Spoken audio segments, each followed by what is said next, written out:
to the Inner Talk podcast. We'll no topic is off limits. Now here's your host, my daddy, and Void of Soul. Thank you for coming to the Inner Talk podcast. Boom, swat, boom. In 3, 2, 1. Here we go. Brian B Shynin in the fucking building. I appreciate you, dog. Thank you for having me on, man. All right.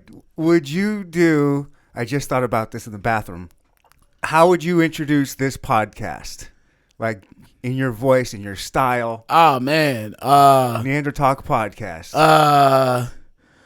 The home of man talk. Sit down with your homies, grab a beer or whatever you're smoking on, and listen to the Neanderpod. Hold on, Neanderpod?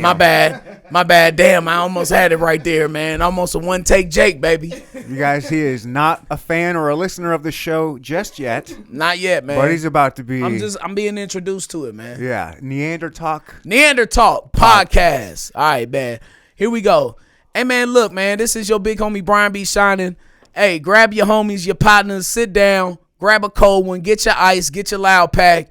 And it's finna get lit in here, man, because this is the Neander Talk podcast, baby. It's coming right at you, so put your 3D glasses on. Damn, that's sweet. I appreciate you, dog. I appreciate Go ahead. you. That's the first one's for free, man. Now the ones after that, you know what I'm saying? We're going to talk. Oh, you know what? I'm No, not. I'm not playing with you then. Nah, man. Okay, I was gonna say I your won't thing. use that for anything except for right now. No, that's yours. It just came into my head. I was like, "Ooh, I want to just hear what it's gonna sound like from a professional." Like, I appreciate you. because dog. all right. So those that don't know, you are the morning DJ for Hot 103 Jamz. Yeah, man. The morning grind. Check me out. 5:30 to 10 is Damn. that. Yeah, man. Yeah. 4:30 come early, dog. Do you work tomorrow, Yeah. We good though. Nah, we good. bro? Thank you. I know. Come on. I woke up at like 5, so I'm good, man. Okay, that's Yeah. not bad. Yeah, we good. We good. I wake up at 5. I set my Well, no, alarm for I 5 wake. for- No. I just woke up at 5. I'm talking about PM. Oh, No, I get up at 4:30. Oh, you know what? I was totally going to talk to you about that and wonder. Yeah, go ahead. Okay, because like, it's got to be like, how do you ever get used to waking up that early? I'm sorry, I'm all over the place right now. You good? 5:30 in the mornings when your show starts. Yep. And I just assumed, because that's what I do sometimes, I just assumed you woke up at like, I don't know, 4:30 and then went to 4:30. work and did like and then went to bed at like whatever 8 or some shit. I sleep But- twice a day. Well, yeah. What is your schedule like? How do you manage a shift like that? I'm trying my you got the Bud Lights over here. I'm trying my best not to burp. I wish I had a mute button. I'm ahead good and though. burp. Nah, man, I'm good. Neander Talk is slang for Neanderthal. We're just dumb cavemen here. Yeah, Burp right, away. facts. Burp away. So, typical day. Let's go middle of football season. Let's do that because that's like when I'm my busiest because I coach football. I get up at 4:30. In the morning? 4:30 a.m. And golly, there it is.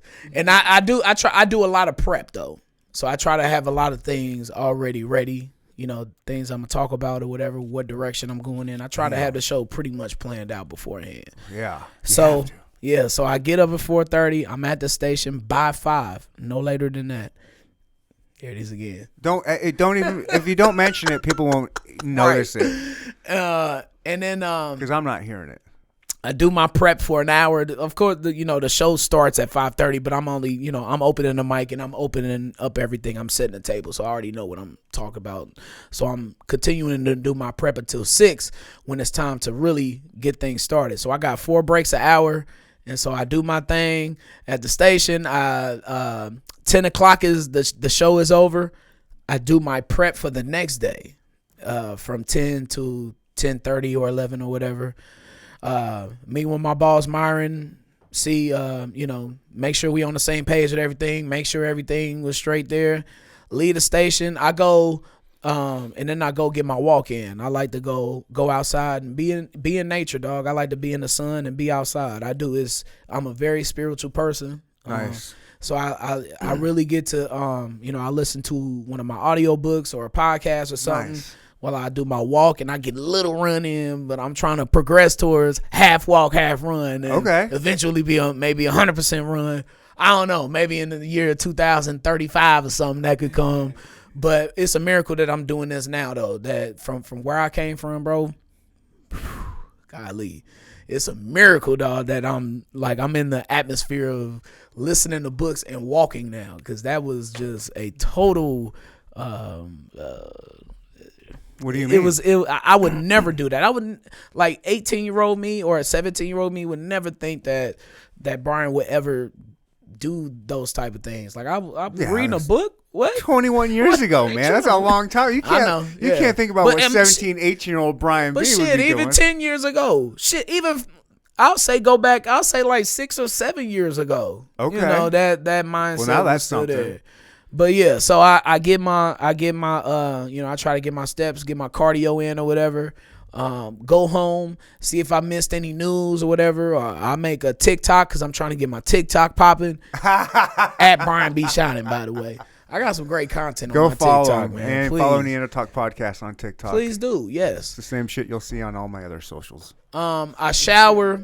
I might get a game of Madden in or so after I get done with my prep and my radio stuff or whatever. I'm usually asleep by like 2 o'clock or so. I wake up around 4:30 or so, 5 o'clock. You ain't going to sleep. You're taking a nap. Yeah, I guess. Yeah. I guess you can call it that. So I get that rest in, and then I'm up, and I'm going to football practice. And I got to be at practice by 6. I try to get there by about 5:45 or so or whatever. So I got to leave the house at like, 5:20 or 5:30 or whatever.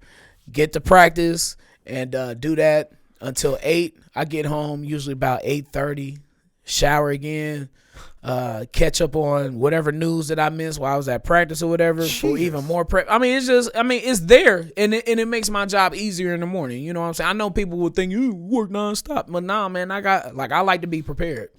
That's a part of radio. That's the biggest thing about radio is being prepared, but we can get into that a little later on though. Try to do that. Maybe get a game of Madden in again. Yeah. After I snooze, I snooze and canoodle with my wife, and we eat dinner, and and I give our time with each other because that's important. Mm-hmm. And I may get a game of Madden in or two, or I may not. We may watch a movie or whatever. But I'm usually in the bed asleep by like I try to get in the bed by like 11:30. It takes me a long time to wind down. No. So I'm asleep by like 12. No. Do you know what this is doing long term to you? I know, man. To your health? I know. You got to do something different than that, man. Bro, that is rough. You know That's what? rough. One day, man, one day, I am going to tell y'all the story.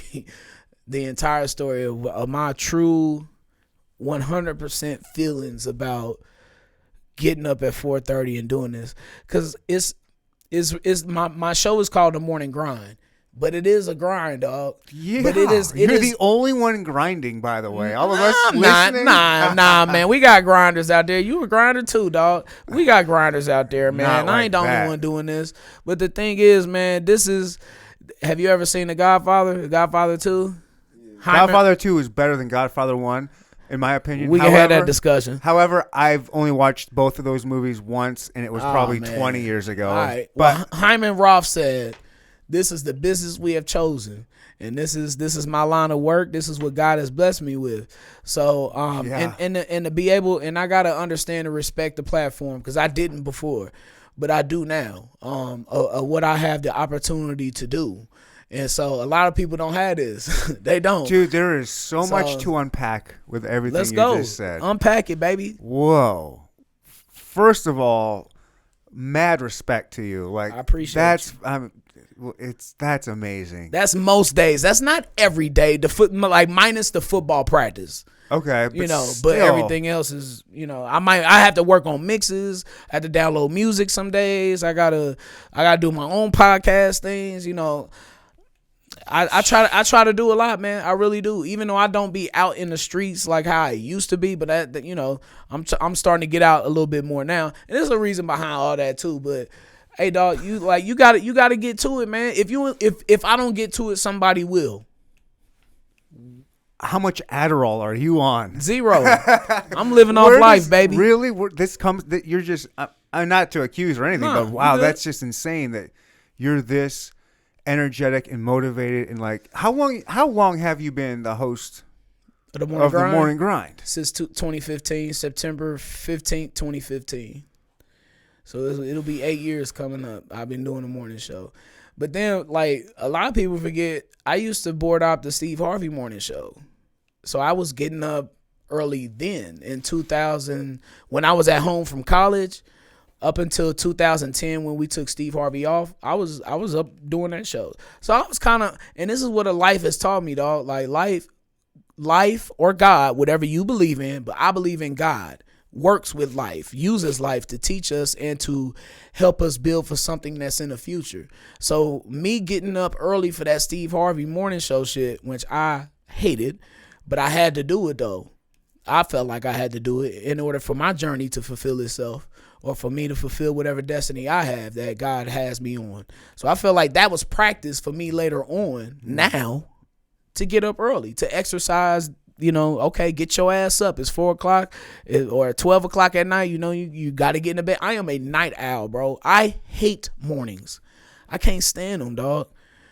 I look like the way that you feel it. What do you love concerts? What is something that you love the most? What we're doing right now. Okay. The way that that and raising my kids, being a dad. That is beautiful. I love being a dad. And I'm going to feel that way too. But I figure that's like, whatever. That, of course, that's like a given. But outside of that, I love podcasting, dude. Respect to that. I love staying up late. That is a joy. Oh, I like that too. Bro, that is a joy of my life. Hold on. I'm dead ass serious, bro. I like that too. But can I change my answer? Go ahead. I like to fuck. Oh man, there you go. Of course. I'm sorry. I'm sorry, but hey man, I'm a Scorpio. That's a natural human element, dog. So don't we all? Sorry. Nah, you good, bro. But nah, man, staying up late it's a sacrifice, dog. Yeah, it's a sacrifice, and because you like to get your Madden in, you like your man time, your one-on-one me time, my me time, bro. That and I do my best work at night. I do. That's when my creativity kicks in. That's when I work my hardest. I love being against a deadline. I was a terrible procrastinator in college. Oh, I'm the worst today. I was awful with it. I was disgusting. Okay, I would wait to the very last second to do something. That's me. But now we're two kindred spirits right now. We are, bro. I appreciate you. Oh, yeah. But look, dog, but this waking up early shit, it'll nip that out the bud. It's gone. I no longer do that because I enjoy the feeling of having that shit done. Yeah. I enjoy that. And the morning show has definitely getting up at 4:30 because dog, it ain't nothing worse than when like 7 a.m. kick in and you just don't know what the hell you finna talk about or what the fuck you finna do. Like that is the worst. And then you're tired, you're unmotivated. Like I can it's my job to wake people up. Like I get inbox all the time about how people depend on me to wake up. I get like I love your energy. Please keep it. I need you. You know, you my coffee. Blah blah blah. Like, bro, I appreciate all them comments. By the way, please, if you ever feel some type of way about what I'm doing, if I'm helping motivate you, that would do nothing but motivate me for you to let me know. So, but I get that all the time, dog. So I gotta bring it. I can't afford to be staying up late working on projects or doing this, that, and the third. I gotta get this shit done now. And the morning show has helped me have that mindset. Yep. 4:30 will make you do it, dog. Dude. It come early. Yeah. Of course it does. That's an insane time to wake up. Human beings are not supposed to wake up at 4:30. I'm gonna be honest, dog. and as I get older, I'm starting to get used to it a little bit more, and I'm enjoying. I respect the early grind and getting up early, and I'm honestly trying to find a way how I can get up even earlier than that to try to yes, bro. Because I love how I feel after I get that cardio in, and I can't imagine how great I would be if I were to But man, look, getting up at 4:30 is a task in itself. Like my job ain't hard. For me, it ain't. You know, I would think the hardest part is waking getting up, dog. That's a job in itself. That's dog. what you're getting paid for. Wake your ass up at 4:30. Let's go. But with all due respect to Carter Broadcast Group and for Kansas City, for those who believed in me and for those who listen to me, it's an honor to do that, and I appreciate it. Okay. Do you? Okay. Is there a different? I don't know a ton about the radio world. I love radio. I used to love radio. I still do in a way, but like I like to take it in like podcast form if possible. Where was I going with my question? You love radio. I do love radio. Oh yeah. Do you want to always do the morning show or is there a difference between morning and afternoon? Is one more sought after or more popular, or you're on this kind of level if you do this time slot or another? Like, how do time slots work? Do they mean anything? Yeah, they mean everything. And you kind of nailed it, but the morning show is kind of the king of the castle. That's when everybody's up and in their cars. Yeah. Going to work. Lord, there it is again. Nobody knows. That damn Brian, Bud Light is getting the best of me, man. Nobody's gonna know. Just do it. Nobody can hear it. Yeah, we're not. good. When you point it out, that's when people know. Nah, we good, man. But crush another one. For sure. I'm finna get it cracking like Homer Simpson. Yeah, the morning show is what is the biggest audience. I'll have one with you. For sure. Gross. Gross? Oh, These man. are so disgusting. Oh man. But here's cheers to Dylan Mulvaney, huh? Hey man, love, appreciate you. My man. Oh, we all got Bud Lights. There we go. We got 3 There we BLs go. up in here. Yes, Yeah, sir. shout outs to Dylan Mulvaney. Thank you for the Bud Lights. She sent them to us. Appreciate you. Love. So the morning show is the biggest audience. Really? The afternoon, definitely a close second. Okay. Close second. And then you got middays after that, and then nights, and then overnights, and then weekends. Well, actually, weekends is probably bigger than overnights, most definitely. But yeah, morning show, afternoon. That's A1, A2. Me personally, dog, I always felt that me being a DJ, my personality was way more suited for afternoons. Like like man, look, but I figured like I think everybody's personality is waking up at whenever you look, want. Look, my brother, look, man, look. And love to my dog Playmaker, because he's always killed it, in the afternoons. That's my dog. But I really it's funny you asking about this morning show stuff and the time. I guess you understand my pain probably with being a night owl and waking up that early. Yeah. But I feel like it's bigger than me. It's a bigger purpose, and I told you how people will give me inboxes and tell me thank you for waking up, and That's got to be cool, man. That's got to feel good. It's why I wake up. Yeah. That's one of the reasons, my legacy and me, my standard, and being great, trying to be great at least. That's another thing. I can't let my last name down, dog. That means everything to me. I cannot let my last name down. Okay, is your last name Shynin? Hell no. Where'd you come up with that? Man, it's a story with Brian that. B Shynin. It's a story with that, man. I appreciate it. Tony G. He gave Tony me my Gonzalez? name. Nah, man. Tony. Well, you're such a Chiefs guy. Nah, yeah, I know, man. Look, so Tony G was one of the more famous personalities that came out of Hot 103 Jamz. He was famous in the late 80s, 90s. He was definitely the man. I wasn't here around then. And in the 2000s. Nah, you good. He left the station in 2014. And but this particular story though, I was interning at Hot 103 Jamz in 2006, the summer of 06. And we was sitting there. I was really trying to come up with a name.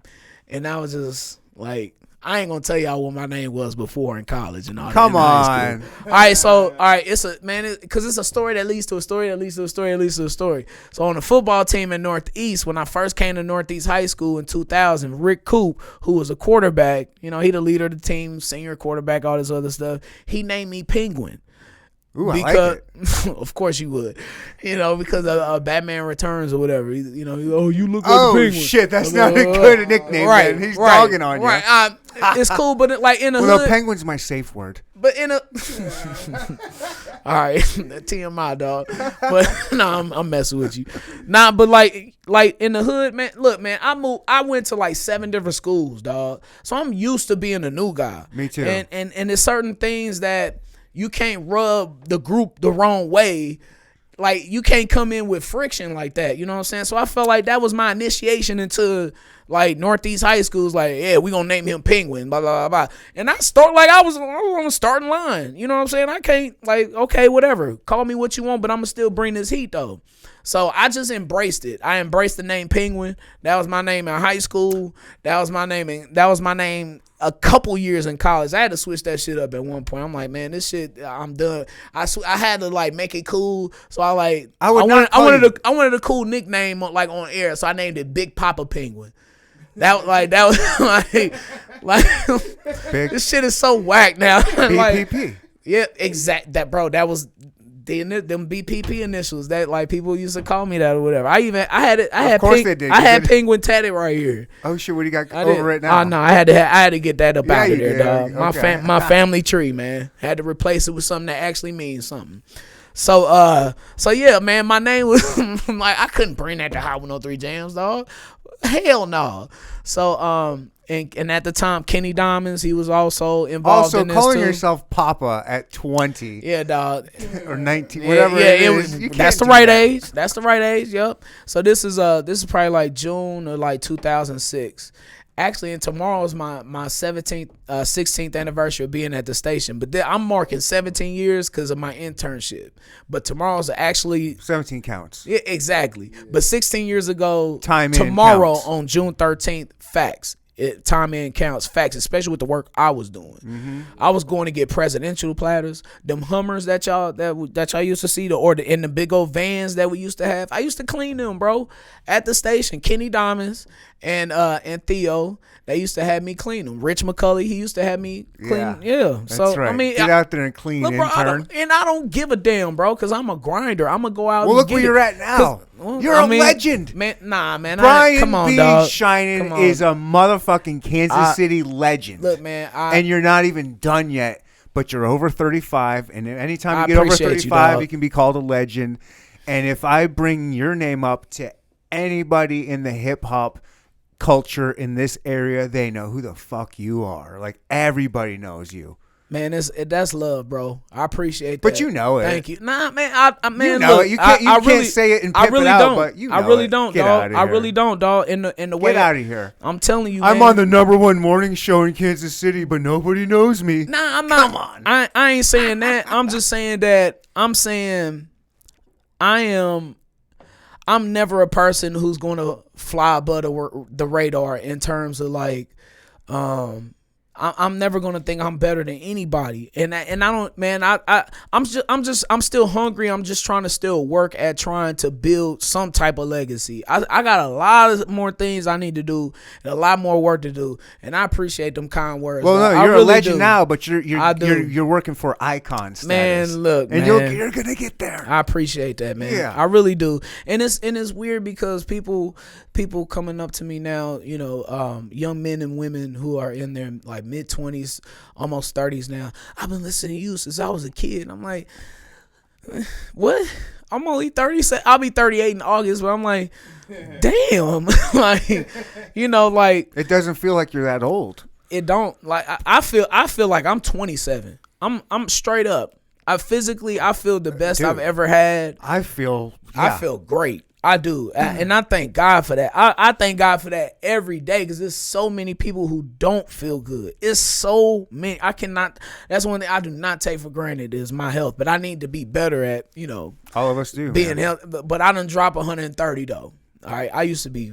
I think people forget that too. I used to be almost 2 times what I am now. That's wild. That's wild. Yeah, man. So, but that L word, man. Look, cause man, growing up, man, I've lived here my entire life. Mm-hmm. Never had any desire to go anywhere else. Never had any like people. Oh, I want to go to L.A. I want to go to Miami, New York. Okay, fine. That's them or whatever. And a lot of this is because I'm mostly an introvert. I got extrovert tendencies. I could be extrovert when I need to sometimes. I like to be out sometimes. I think we're brothers from another mother. We've got some very similar qualities. We might be, dog. But for the most part, dog, I like to be at the crib and in my comfortability of being in peace. I value my peace. It's very high. Mm-hmm. You know, so I don't like to involve myself in a lot of foolishness. But I just, that L word, man. I just growing up in this city. When I think of that word, I think about like Myron D. I think about like Tony G and Sean Tyler. Just like them, man. When you mention Sean Tyler's name in Kansas City, it's still like, oh, that's my cousin, that's my uncle, and like y'all ain't related, but that's how they feel. Yeah. And they could be related through certain close friends, and like that shows that how many close friends he has. Cause I got a lot of close friends that'll call me their cousin or their brother or whatever. Even though biologically we're not related, spiritually or the things that they've seen me do, you know, we can relate that way.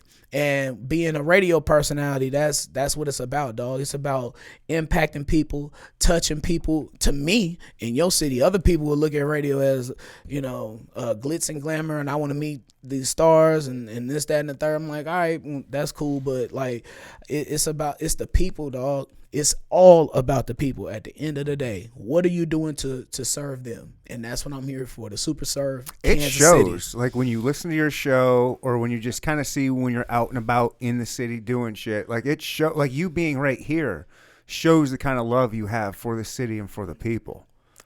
Man, I love my city. I do. Every ounce of it. I love Kansas City too. Like I'm not, like I said before when we were off mic, I was just telling you, like I'm born and raised in Michigan, military brat, moved all around, but all Kansas City is my home. Yeah. I rep Kansas City hard. Sir. Like this, I got my kids are from here. They were born here. Like I am Kansas City. This podcast is all. It's all Kansas City people because this is what I like.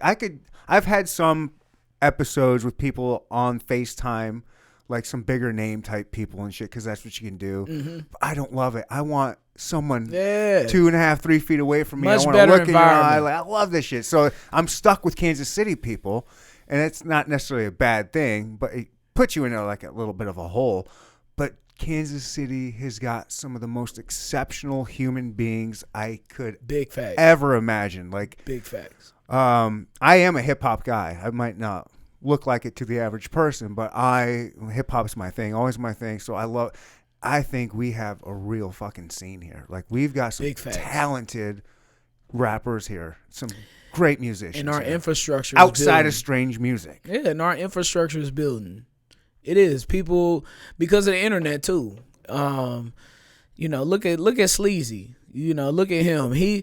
What he's doing right now could catapult the entire city, you know, including if he brings people with him. Yeah, he will. Hopefully, Street King will definitely make sure that, you know. Shouts to him. But you see that, man. Look, and besides that, dog, it's like every genre of music too. Not only hip hop, R&B, Love Macy, Jazz Crouch. My dog Dom. We got hip hoppers, you know, backpackers. You know, my dog Dom Chronicles. It's Kai Colors, MB58. I don't want to leave nobody out, man. I really don't. You'll always leave someone out. There's too many names. It's too much talent in the city, dog. With the DJ, we got some of the best DJs in this country, in Kansas City, dog. We do. All the DJs in Kansas City, salute to y'all. But as long as we keep working together, and as long as guys like Street King keep going on the road and repping the city and showing our faces in places, you know, that's what's going to catapult us. And the infrastructure, we keep bringing guys in. Street King is bringing in bigger ranking, you know, to give some industry knowledge. We need that knowledge. We need more of that. You know what I'm saying?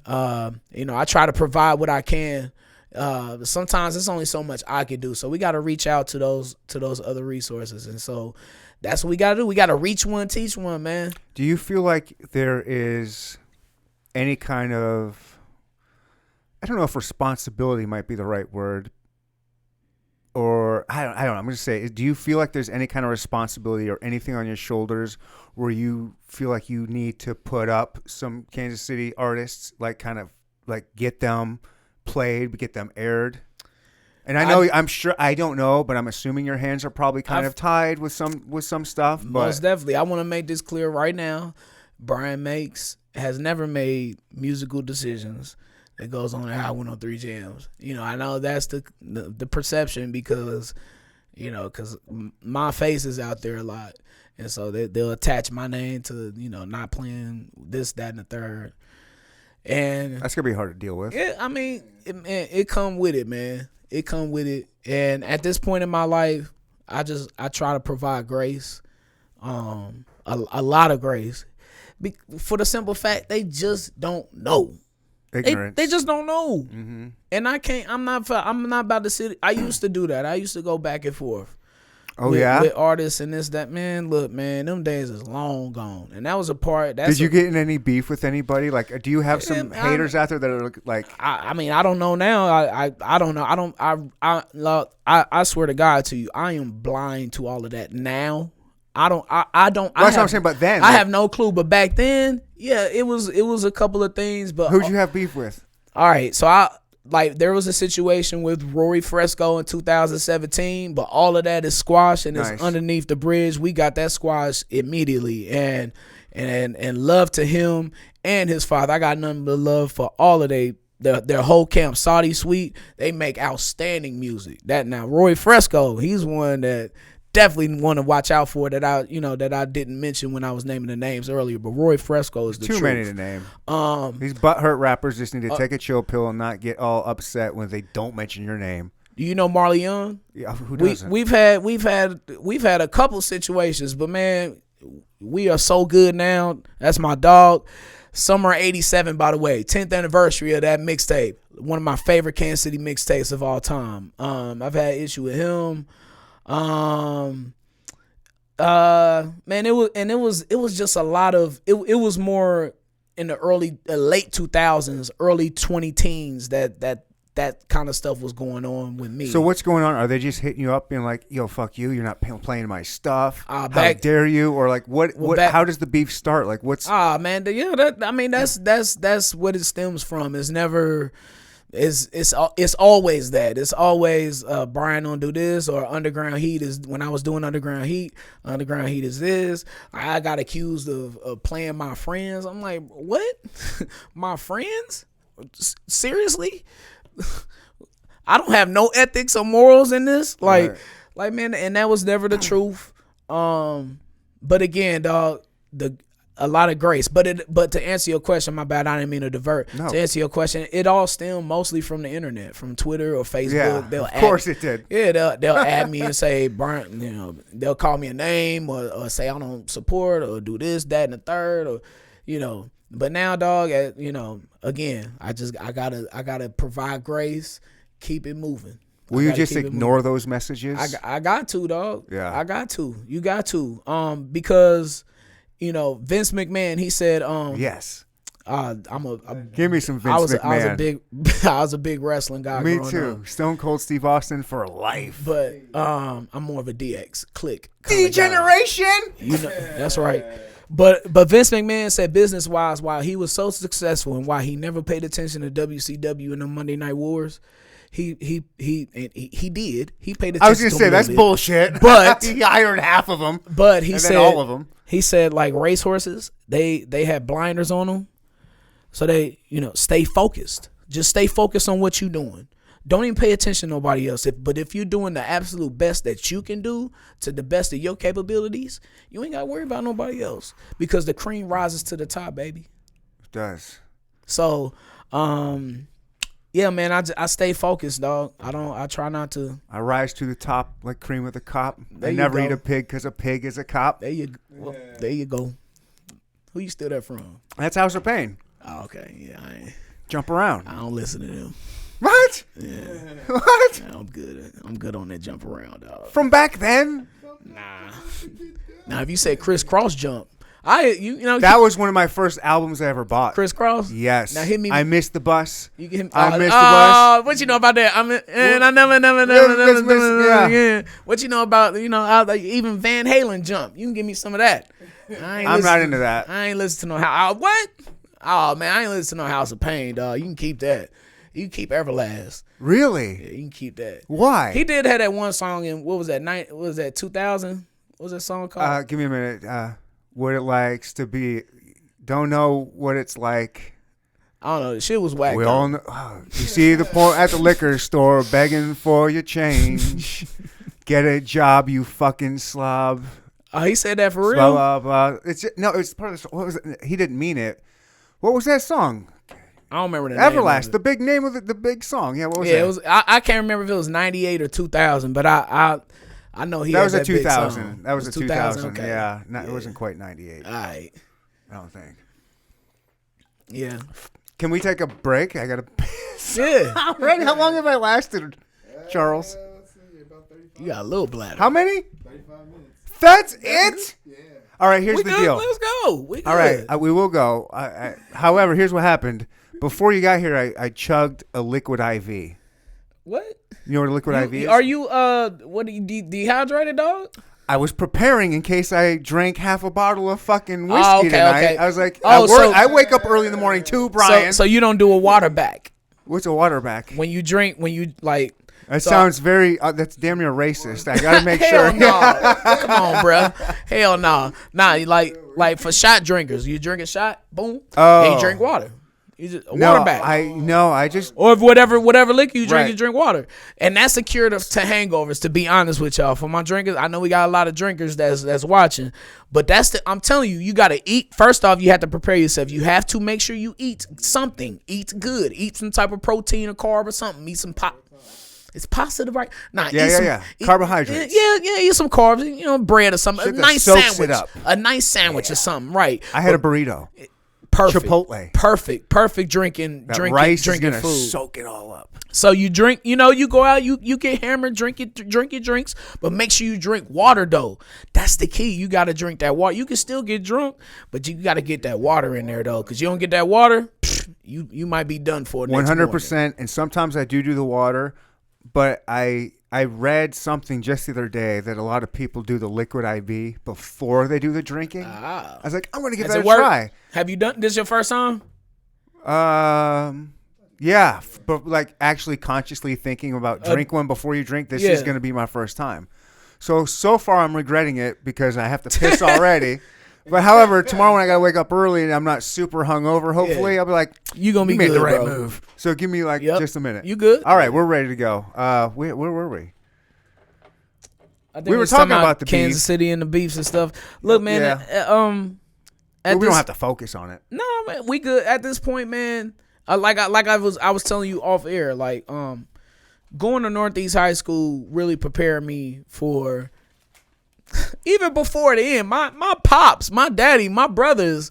I grew up with two brothers and my daddy. We was with each other all the time, talking shit about each other all the time.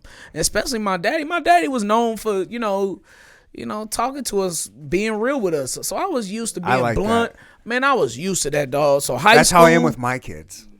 Please be that way, dog. I talk to them like they're adults. They go to their moms and she talks to them like they're children, like they're babies. I'm like, what the fuck are you doing? Now there's a double-edged sword sometimes because they can get smart with you and they can like figure things out. But for the most part, they'll be prepared when they go in the real world. Right. They will. But that prepared me for high school, talking shit in high school, getting roasted and roasting, doing the roasting. Like that was happening all the time. And then that prepared me for what I was going through in the early days of Underground Heat when, I was getting blamed for things that I wasn't responsible for. And I was, Brian don't do this, Brian do that, fat and blah, blah, blah, blah. And I was at that time, dog, I was over 4. Damn. I was over 400. Damn. A lot of them years, dog. What kind of life is that? That has got to be such a difficult life, living 400 pounds. Man, at the time, I wasn't thinking about it. How did that happen?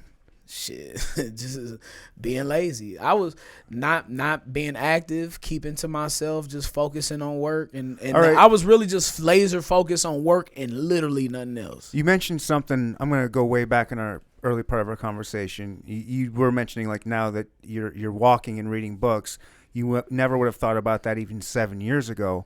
What was it that changed? What was there something that happened, or like what changes drastically to you now? Man. You're not 400 pounds now. Nah, man, And doing all that stuff, was there something that brought you to that? Man, the pandemic, dog, it changed everything.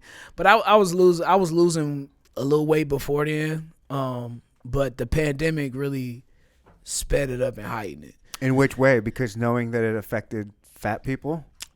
Not in Like a the way most, of, like this is why I got Kobe tatted. It was most devastating to the overweight people. Look, man, it wasn't even that. It Okay. wasn't none of that. It was.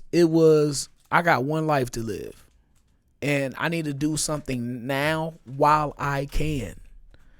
Have you ever been hurt? Have you ever played a sport where your knee got hurt or your arm got? Oh yeah.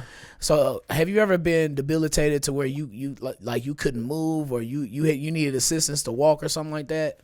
I've not playing sports, but I've had that. My back's gone out a couple times. Oh, where I couldn't even get off the floor. I was stuck on the floor. So have you in them times? I don't know about you, but you seem like a guy who likes to go and do things on their own, like to get my own water, do everything.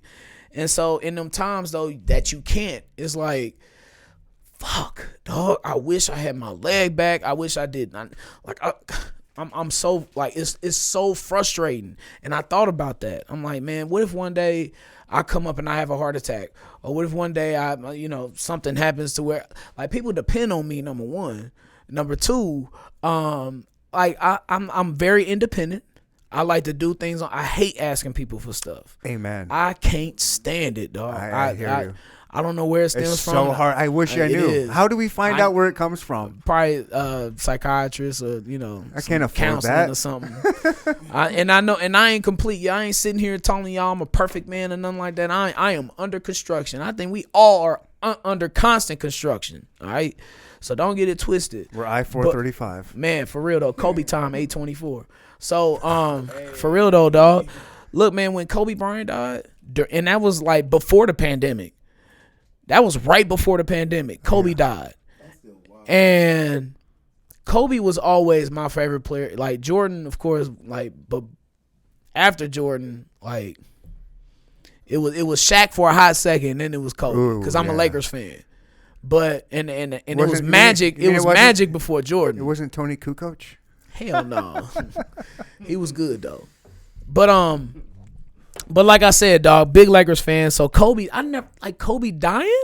Are you serious? Like my boss Rich called me. I think that happened was that January 26th when Kobe died? Kobe died, dog. And we got one life to live, man. We got one. We got one life to live. Do something while you can. And during the pandemic, I was able to stop drinking hard alcohol. There was a lot of things I had to deal with my mother, and cleaning up my mother's house and finding things that ultimately would lead to me getting married. And I got married last year. My anniversary. I don't know what coming that up on the means, 26th. but I'm sure it's a big ass story. It is a long story. Oh, dog. we can skip that one. So, is it romantic? But yeah, dog. But it was. I'm not into that. I started to. Oh man, it's great, man. It's a great story. I'm kidding. I'm into it. It'll make me cry. Wait. It might. It will. For real. It will. Wait till I'm working on. I'm in the infancy stage of my book.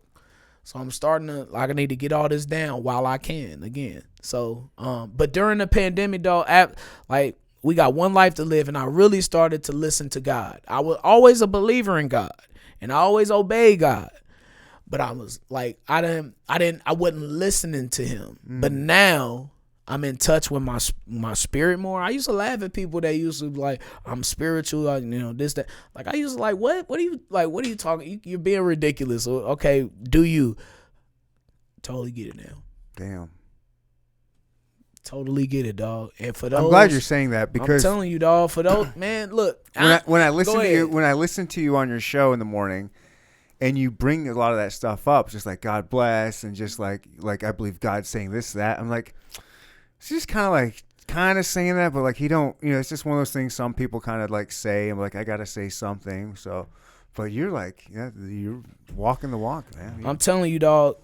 If you look on your life. Look at your life, not just you, but everybody listening. There are certain things that happen. If you listen to God and you see what happened, what transpires, sometimes there are things that happens that will prepare you for other things down the road. But you gotta be in the right space for that, man, because everybody ain't gonna understand that. And I respect that. Everybody in their journey ain't where other people are. Mm-hmm. But hopefully I can help somebody who's on the cusp right now of breaking down or you think everything is bad right now, and that could be the reality, but the reality also is that tomorrow's promised by God has control of tomorrow. So always believe, man, no matter how down you get, you better get back on up. That's what I'm here for. That's what I feel like that's one of my purposes is for the morning show. Circling back to that, one of my purposes is to motivate people and to help people. That to wake people up, to make sure that that, man, it ain't all bad right now. That's why I coach, man. That's one of the reasons why, to keep our kids off the streets and to help motivate them, to give them some confidence, because they don't think that they can do it, man. What you can. And I feel like that's what I'm here to do, man. You can, but that sounds like, yeah, of course you can because you did it. That doesn't mean I can. You need to do what your purpose is. Yeah. And that's where we get, how do we find our purpose? That we got to find it, man. Like Will Smith's book. I highly recommend his book, man. Really? Bro. I'm telling, have you read it? No, I bought it for my family. Fam. They love it. Fam, Will Smith's book is so great. I'm getting it tomorrow on Audible. Audio. Get the audio. I will get it tomorrow. I promise. He reads it himself. Okay, cool. He reads it himself. It's great. Does he slap Chris Rock at the end? Nah, man, this was before the slap. The slap, it explains the slap, to be honest with you. Okay. Because he says he always felt like he was a coward. Well, yeah. I'll leave it there. He ran from those people in West Philadelphia. Oh, here you go. And he went to Bel Air. Of course he's a coward. His mom made him be a coward. Man, here you go. Look, man, but his book is phenomenal. I recommend it to everybody. But you say that like, of course you did it, or like we got to find our purpose. And Will Smith said that life is all about learning. It like school. No matter where you at in life, we don't know everything. We just trying to figure this shit out. Right. My parents, I'm just now, like my father passed away 1 week into my internship, by the way, at Hot 103 Jamz on that Friday. It's a whole nother story. Sure. Dog, which is another story and another story. Right. But layers on layers. You're like an onion. I am, dog, for real. Call you Shrek. It's a lot. Not Penguin, you're Shrek. But yeah, dog. So where was I? I was talking about 2006 for some reason. Where was I at? About trying to do it. We all gotta find our purpose, dog. I didn't know what my purpose was, like, until I talked to my father when I was in high school. He helped me find my purpose. That early of an age? Oh yeah, when I freshman year of high school, I was at Paseo. How did you find your purpose? Like what? Well, okay. Like just what you're passionate about? I would say he helped me. He helped me discover the road to my purpose. We'll say that. Okay. Because I think I think I have multiple purposes. I think one of my purposes is to definitely help lead my family into the next generation. But another one is to help motivate and inspire Kansas City. Yeah. That's one of my main purposes, I think, that God put me here for. And to making some incredible music too, and to DJ. And to entertain people. I like to make people feel good. You talked about the morning show, and I know I'm everywhere right now. I like it. But I can't help it, dog. But you talked about my morning show, and that's my goal in radio. That has always been my purpose. Whether it was Friday Night Mixtape, I want you to feel me. I don't give a damn, like, whatever else is going on. But you're going to feel Brian. you are going to feel me.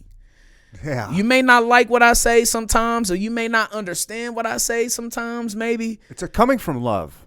It's showing the hell is, always is, dog. You It's can coming feel from that. love and being right. And, You can feel that. And just trying to do the right thing, man. You can feel that too. Like I you appreciate really that. care.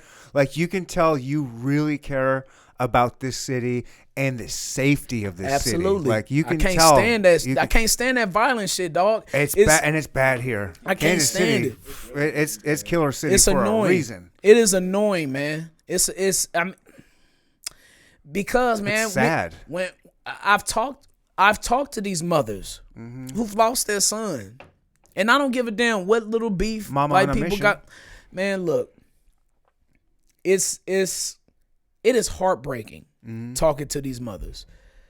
It's because I if you ever been through death, it's so sudden, and it's like people call it a new reality, and and it just smacks you right in the face, dog. I'm so thankful I haven't really. I lost a grandma and a grandpa.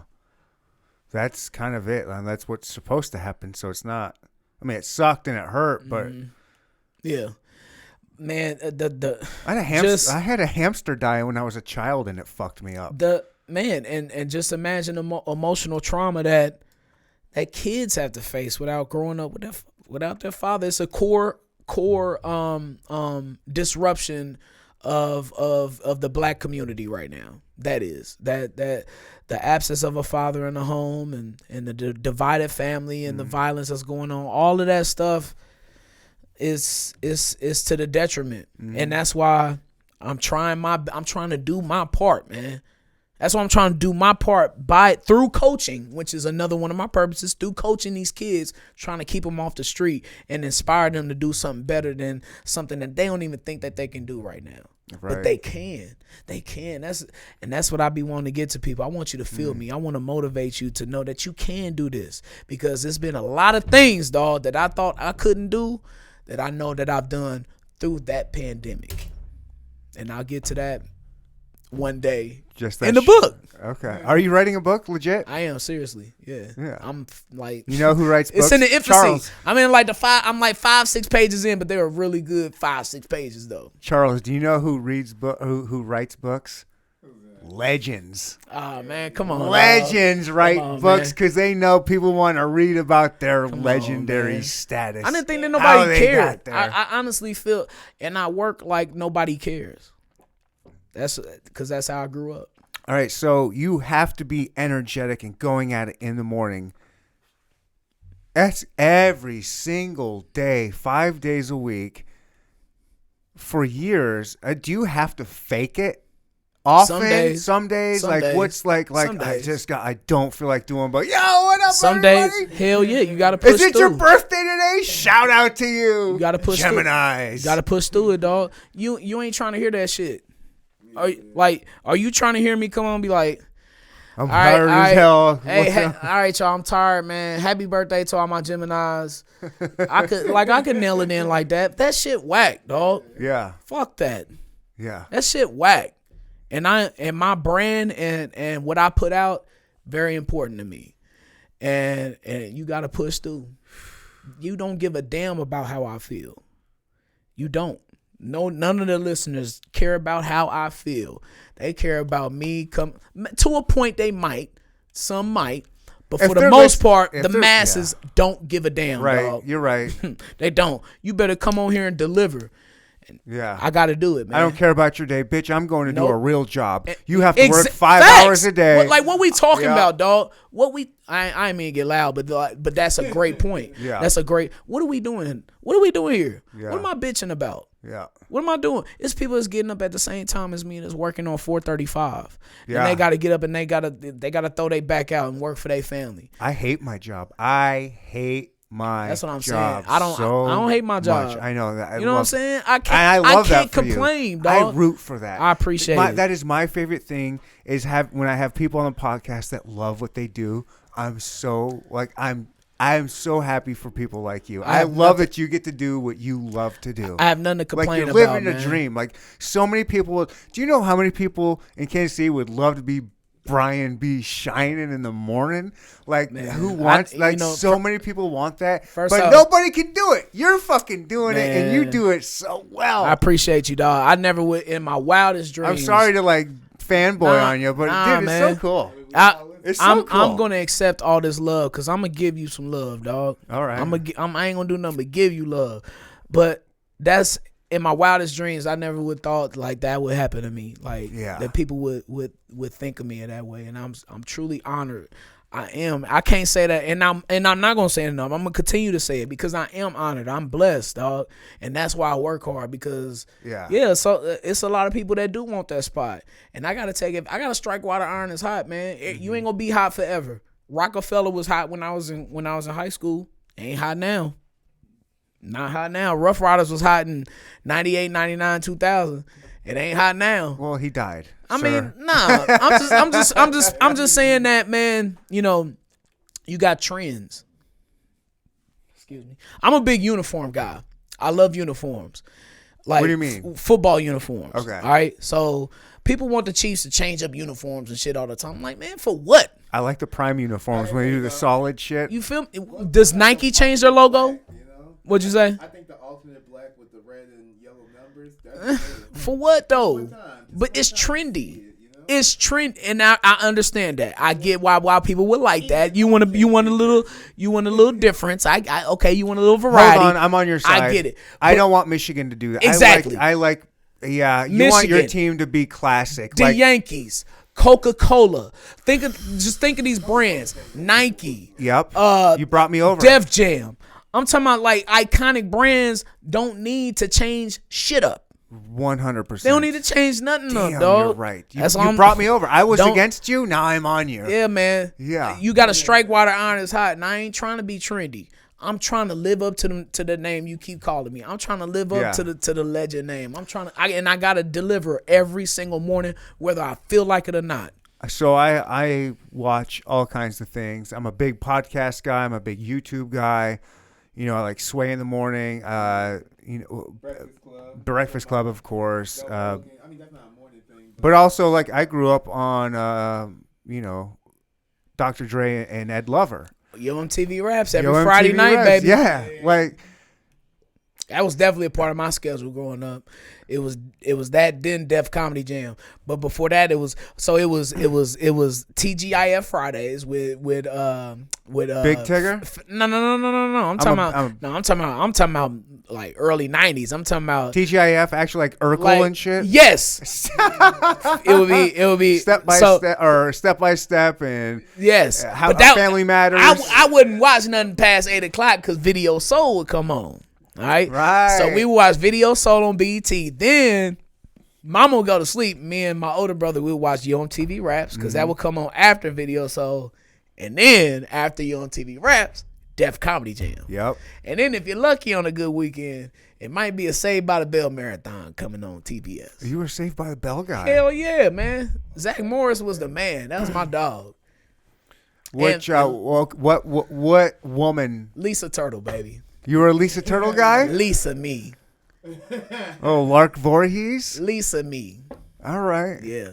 Kelly was cool. I like Kelly too. Tori was, Tori had a little something too. Who brings up Tori? Tori had a little something, you know what I'm saying? Who brings up Tori? That was like one season. It wasn't even one. It was like a half a season because they couldn't sign like Kelly and Jesse, so they only had her and Lisa. That's right. You know what I'm saying? Yeah. Did you watch the college years too? Oh yeah, I watched everything. I watched the college. I'm slightly older than you. That was right in my wheelhouse. I word the college years. Oh yeah, all of it. Did you watch the special that came on like on that Friday night in '95 when they got married? Yeah, of course. There's not a Zach and Kelly. There's not a Saved by the Bell anything that I haven't seen. How about that weak ass fight between AC and Zach? Oh, that weak ass fight. Oh, shout out to whoever's on YouTube putting the Saved by the Bell episodes up when they put like the beeps in places they don't need to be in. Oh, I haven't seen that. Yeah, it's like I like that. Like it's like I haven't seen it like Jesse would be like. I was a Jesse fan, by the way. What? Oh, yuck. Because of Soul Girls, huh? No, she. I don't. Now when I look back at That it, long ass back she got. now when but she had a fat ass. She was a No, little she didn't. fat. Where? She's thick. She's a little. That girl's not thick, bro. Back then, she was thick. Compared to she Kelly wasn't. Kapowski and Lisa Turtle, she was thick. She had big boobs. The devil's She was a lie. tall. She had all that hair. Like that. That's how I was back. But also, I was a contrarian. I still am. So that's why I picked her. But now, when I look back at it, I'm like, what are you doing? Kelly is the one. Kelly Kapowski is the one. She cool. Lisa me though. Lisa. How about Lisa? No. But Lark Voorhees, yes. How about Because AC's she's sister? crazy. How about AC Slater's sister? Who's AC Slater's sister? You don't remember the episode when she came?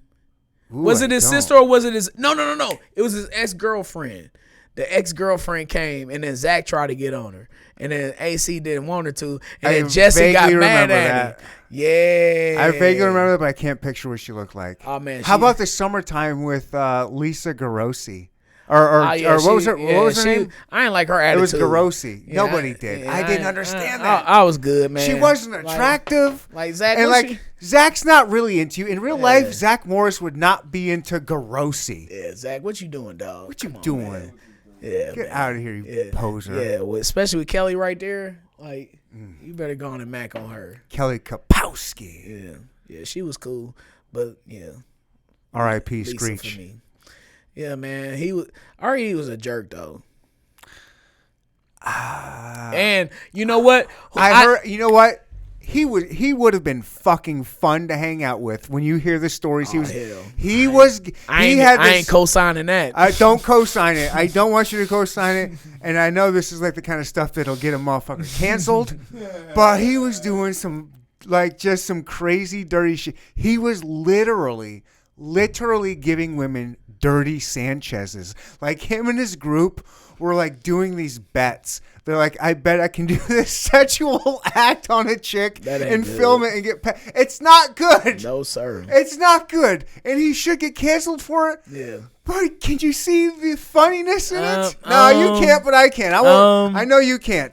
Put the camera on me. Don't implicate him in any way, good, Charles. bro. Put the camera on me. Oh, I'm good. I know I'm Y'all not know how I supposed to feel. like it, but there's a certain kind of funniness, Gen X feeling to that. That's all. Shouts to Zach Morris in the movie Dead on Campus. Remember that movie? The Dead Hand, Idle Hand.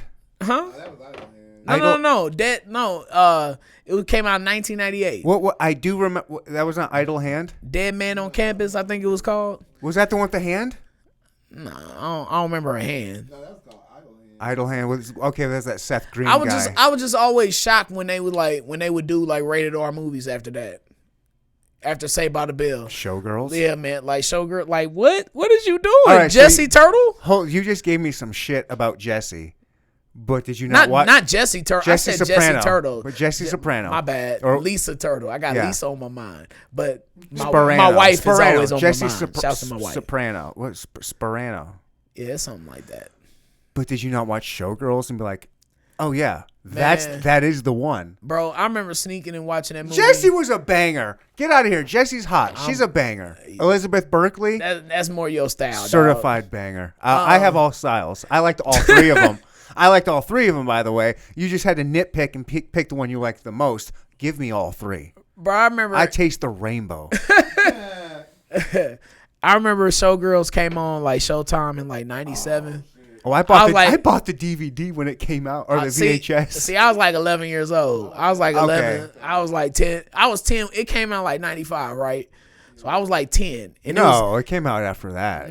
it came out 95, 96. Can you look that up real Yeah, quick on there? I'm here. I got you. Because I remember seeing I'm telling you, Siri. dog. on Showtime. When did Showgirls release? Showgirls came out I'm gonna say fall of 95. Let me know if I'm right. 95. Hold on, Siri's having a fart right now. Hey Siri, what year did the movie Showgirls? I told you right in the middle of fall of 95. Wow. Yep, September 22nd, 1995. And it was very NC-17. NC-7. It was a big. I remember that was a big deal back then. Of course it was Yeah. NC-17 because it was a Saved by the Bell girl's boobs. Man, look, I first saw that movie.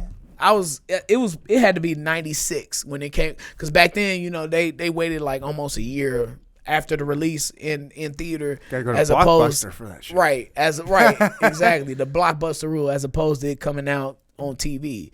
So I remember watching for the first time. I was like 11 years old. I was shocked. That's too young. It is, bro. That's too young. I was shocked, bro. It was on Showtime. Where were your parents? That's too young. Mama was down. I was. Look, man. Mama had cable. I was shocked, bro. But then a year later, Lisa Turtle is in How to Be a Player with Bill Bellamy, and that movie is rated R. Was she in How High? Yes, she was in How High. Okay, so now we talking like 2001, and I'm like, I'm 16 now. I'm like, all right, I get it now. But and then Mark Paul Glossier, Zach Morris or whatever, he's in, Dead Man on Campus. I think that was the name. That of the was movie. a good movie. No, that was the right movie. Yeah, I was thinking it of was? another movie. Okay. Yeah, but there was two different movies. I was just always shocked that they was. Oh, by the way, while we on the Say About a Bell thing, I've interviewed Dr. Ian Smith multiple times. So you remember Celebrity Fit Club? Yes. I know. I don't know. Okay, so you remember Celebrity Fit Club? Screech was on there. Okay, I do remember that. So do you remember the infamous fight between him and the Sergeant Harvey? Vaguely. It's not a Vaguely. No, it's not a. That's not a threat. It's a promise. Exactly. That's Yeah, not a he know what I'm talking promise. about. So they got into it. It's a promise. So Dr. Ian Smith, I've interviewed him and I've had a chance to ask him about. Yeah, he lives up to his jerkness, I guess. According to Dr. Ian Smith, to circle back to Screech. When you see some of the stuff what Screech had to go through, I kind of understand. Like, he was picked on. I'm not familiar. He was picked on a lot by the cast. Like, he was kind of like the real nerd. And he didn't really want to be portrayed as the nerd. But So he had to go hard at trying to prove he's not. No, it wasn't that. It was he was outcasted as the nerd. Like, if you look at it in the real story, there's no way Zach would actually be friends with him. Like, Zach's a super popular, handsome kid. So is AC Slater, and they got their group. Like, who's this dork? Like, we're not really friends with him. He's weird. Like, in real life, really wouldn't be friends with him. And so in real life, that character, they took it as oh, this is who he really is, even though he wasn't. And also, he was much younger than them. And so the three of them or four of them kind of just had their own group, and he was kind of like the outcast. And then you add on top of that being a child star, one of the most famous, and you're just what that does to the human brain. Yeah. That's gonna screw with you no matter who you are. The child star shit is definitely real. There's so many examples of that. Especially the number one example to me, like Michael Jackson. The number one case study, bro. My favorite artist of all time. I love Mike, but he had his issues with him being in the man. Okay. He didn't do none of that. Yeah. See, and this is where no, and this I don't mean that he did that, but that's the implication. Well, yeah, this is where I think that he had reality mixed up with his brain. Is that and his father? What his father did to him? Like, the dude had a lot of trauma in his life. I'm a grown ass man, and I think it's just cool to hang out with these kids like this and feed them Jesus juice. And I look, y'all could call me whatever. I don't care. But I seriously believe that Michael Jackson never had any intent or even touched any of them kids ever in any type of way. I'm the same. I'm giving you shit, but I believe the same thing. I don't think he did I just think he liked hanging out with kids. He'd been around adults his whole life. He was never what ever. So there's certain things that so when you get famous, they say, when you first get fame, that's kind of like the age you kind of get stuck at. And then they also say, if you hear a woman, a grown woman talk like she's 10 or 11, she kind of talks like that, probably something sexually traumatized her at that age. So they get stuck at that. So I can kind of see why Michael Jackson would have had one or both of those things happen at a young age. And he just kind of gets stunted as a very talented child. And I just I'm not into these kids. They're just, I want my Neverland Ranch. I want to give them shit that I didn't have. Yeah, which is weird, but in his mental they ain't state, right. Yeah, Ain't right. But like, if you look at intentions, I don't think he had any I don't either. off intentions. really don't. They were just weird because of how he grew up. We can't fathom that kind of upbringing that a person like that guy was like. We were talking earlier before the mics were on. That dude would go to tours and places, and people would be crying just for like knowing he was in their country. He been going through that since he was like 8. Since he was like 8. Exactly. What like, would that do to that's you? That's his reality since he was like 8, bro. And like, who knows? How would you not feel like a god or whatever? Man, like look. you would have to feel like reality. And he was a Virgo too. Yeah. Oh yeah. Virgo. You a Virgo? Yes, sir. Yeah. September 2nd. Yeah. Well, I'm a Leo.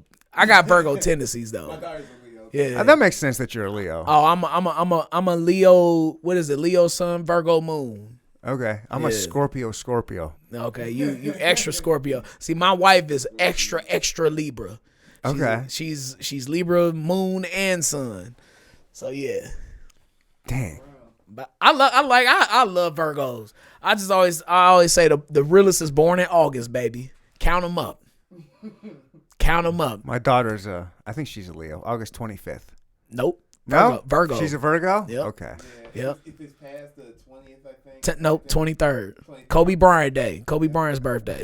Look at you. You are a Kobe freak. Oh, you know it, baby. He meant everything.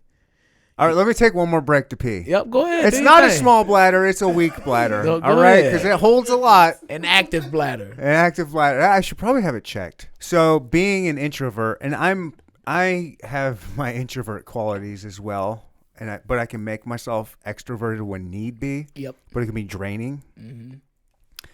Do you feel like being an introvert like you are takes? Are you sometimes like, dang, I wish I could be an extrovert because so many people in the city know me and love me, and if I were to go out all the time, like you probably don't ever have to pay for a drink. Oh man, no, I don't roll like that. But you could, like, don't you roll go like anywhere, that. people are like, oh, it's Brian B. Let me You buy know him what? a drink. Shouts to all the businesses in Kansas City because man, the businesses treat me well. Pull that up a They little do. bit more. Oh, my bad. Sorry, my bad. Shouts to all the Sometimes you got to businesses. teach a professional. Yeah, facts. I don't roll like that, man. The free stuff, I hate that. I can't Shit. stand it. Give it to me, everybody. If you see me out, buy me a fucking drink. And I respect it, and I love that, man. I do, but I always try to make sure that my bartender or my waitress is always tipped. Always, I am a great tipper. Got to. When Have to be being a public like- person. You like, definitely have man, to. when you, they- you don't want to be no tipping pippin'. No sir. I don't roll like that. And it comes from just the common man. Like I'ma always come from that point of view. And like I went to Wings and Things. Nice. I saw that. But hold on. I went there every single Friday. Like probably 95% of the time, every single Friday from 2013 until the pandemic. All right. Which might have been a contributor to, 400 pounds? I ain't gonna blame that on them. They are just so good. Like Wings and Things is so good. But I would call it Wings and Things Fridays. But I would go there and they would try to offer me free stuff all the time. I'm like, no, like I can't stand that. And I understood it because I was a frequent customer. I was an A1 customer. I came all the time, whatever. But Right. a lot of times, dog, I was just they would give it to me for free, but I would just leave $20 in there. And I was like, pay for the person behind me or something. Oh, wow. I cannot roll like that, dog. Damn. I got to do something, man. I can't roll. I'm too blessed, man.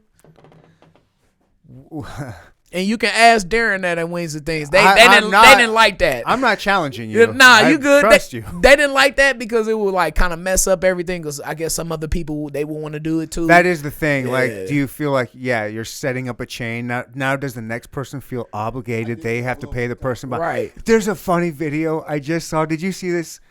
I saw this video. It's a comedian guy. So he goes to the drive-thru and says, "I'd like to order."